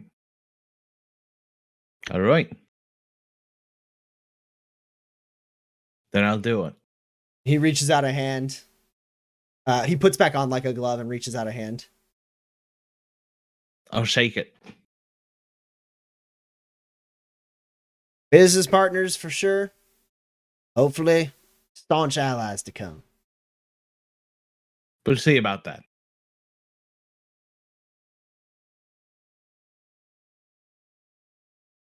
He like looks to the rest of the group and says, we have an agreement then? Axel nod. He looks to you, Eloise. I look at Porter. Porter nods his head. Yeah. Dex and Porter, you see Leo Riggs notice the connection. It's fine. He can notice everything he wants. And then He stands up, walks over to the table, grabs his mask, and says, well then, we got a road ahead of us too. And that's where we're going to end tonight's session. Tense. Business partners with Leo Riggs. Oh, man. I feel gross. Yeah. I feel gross, and not just because Gus threw up everywhere. Can I do one last thing What before fully ending, like little post? Yeah, what's the post-credit scene? What's the Scruff in a post-credit? moment where, you know, because I haven't actually given him any information. Mhm. I gave it to Eloise to do with as she will, Mhm. but I've given nothing to him. I am gonna give my last bird to Leo Riggs. Okay. He like grabs his mask. Everyone's kind of like getting their stuff. Like Gus is like feeling a little bit like maybe the worst of it is past. And yeah, you just like walk up and hold out a hand. And he says, more birds indeed, my friend. And it takes it out of your That hand. one's called Te lo juro. And that's what will end the session. Can Gus do a cool backflip? Raven, look what I could do. So here's the thing. I know Roman is fishing for your observe performing an amazing feat of athleticism. How much jerky and beans do you Here. Okay, if I can do a cool backflip, I'm 2 grit away. If I spend 2 grit, I have 7 hits on this test. You're not doing a backflip. I'm not going to let you just randomly do a backflip. But a 7 hit Amazing backflip, feat of imagine it. athleticism to survive all those side effects you threw at him. Nah, that would have happened to anyone. Anyways, we're moving on to Q&A, y'all. 7 hit backflip. We have some questions in the Discord for Q&A. If you have any questions in the chat, toss them out. Awesome. And we'll answer them and then we'll wrap up for tonight. So Bring us your worst. looks like we got what is it? A couple characters? Yeah, a couple characters from Argotlam, wondering how we would build them in Manifest. Starting with Columbo. From the TV series Columbo. Master investigator solves his problems throughout the series with his words, breaking his quarry down with them. And apparently a competent chef and polyglot. Honestly, it's basically Roland, but instead of being good at driving, you just get the investigator, like all the way down to Pinkerton in the Vigilance tree. Yeah. Otherwise, 'Cause, yeah. like, that was like I don't know if anyone really picked up over the course of the first season. Like, Roland had a 7 in ranged, and he had 3 durability, and that didn't change from session 1 to the finale. He was not good at shooting a gun. He was bad at being in a fight. The only thing he had going for him was he was very personable and pretty smart. And he was quick on his feet. Yeah, absolutely. Yeah, because I mean, like in the Moxie tree, you get all sorts of things. Like you could use rehearsal to like roll manipulate to trick somebody into like saying the wrong You thing. get up and you say into the mirror, and one more thing. Also, he's like an urchin because, as I recall, he always was like poorly dressed and had like a crappy car. He was schlubby for sure. Yes. Nice. Yeah. Nice. urchin deputy. Yes. Urchin Deputy is the name of the new cop drama on CBS this fall. You said you'd never been to the LRC Tower, but I see you got a printout right there. Yeah, and then Pinkerton lets you read a situation really well and get information that normally you wouldn't be able to get at all. Used to great effect to gamble on a jackalope race in the podcast. Yeah, that's right. Yeah. You used Pinkerton to say who's gonna win. Love it. Absolutely love it. Yeah, I mean that's pretty straightforward. Moxie and Vigilance, and then I don't even know what you would use the other tree for. I think reasoning is pretty helpful. Mostly for the like lore master Yeah. thing, to just like always know a little bit about whatever it is the person you're investigating is talking That's about. fair. Like, oh, I took a little chemistry in college. You said you used sodium chloride. Yeah, no, you said you got a perm earlier in the day. I know a little bit about hair But then maintenance. you took a shower. 1 grit, 2 Roman. All right, and then the other one is another detective, Tom. Well, sort of. Yeah, investigator. Thomas. PI is. It's like I was like detective feels a little bit, but yeah. He's a PI. I know, but that's Yeah. not what he's all. But whatever. Magnum PI. Thomas Sullivan Magnum the Fourth PI. Notable traits: avid sports fan, former Navy SEAL, Ironman triathlon participant. Will absolutely shoot you. I mean, so feels. Yo, Has Magnum Olympia. PI is a militant gunslinger. No, I he's know- definitely I know- privileged. Have you seen his house? I know nothing has a about Magnum butler. PI, but you just described him as an Iron Man participant, which I feel like is something that people say when they didn't do very well in an Iron. Well, he's like in Hawaii. He lives on this like giant mansion. He's got like a butler who's like his like Q/sidekick/driver. And So he's then Hawaii Batman, is what you're saying? It's Tom he's Tom Selleck in the 70s or whatever, 80s. Okay, And, so and He's just doing most of he's the always heavy like lifting. swimming and surfing Hawaii porn and slash Batman. running. Got it. Hawaii Yeah. 1%. So you take the brawn tree for all the athleticism stuff. You take the sure hands tree for all the shooting stuff, and you take the vigilance tree so that you can also be a detective. You take the vigilance tree so you always can drive your boat, jet ski, windsurfing contraption extremely well in the chase you're in. I feel like he needs moxie for all the ladies that he gets, you know? You can just have high Just got personality. good personality. There's no talents you need from that. You're There's not allowed one. to have No, that there's not. mustache unless you have a certain amount of personality. Well, if you have that mustache and you don't have personality, you're Kenny Mathis. Sure. Target Lom, are also- you being a Magnum PI apologist in the chat right now? What is The mansion belongs to his employer. Okay, here is what we have established that I love for Manifest. The fullness of your mustache is directly related to your personality stat. Also, I think his mustache is socially adaptable. Yes. Love it. 100%, yes. All right, cool. That's actually all we had in the Discord, just those two characters. And I don't see anything in the chat. So I believe with that we are gonna wrap it. I do have to apologize to Argatlam. I'm sorry I couldn't erase him from the timeline. He said no thank you, and you're not allowed to if they say no thank you. So they were so ready for you to murder that guy just brutally. I was God, ready to I- throw up when you shot him. I I was felt bad about it. Thank you for conceding. Yeah. I had to really take the measure of Kenny Mathis in that moment and decide, like, does he? I'm like, no, he definitely doesn't. All right, cool. We are going to be back on next week, the 17th of August, I believe. Right? Yeah. And we'll be back on at 17th. Oh, because we've switched over. You've I see. switched over. You're in a different time zone. We're still 11:43 p.m. here. You're in the future. You're in the future.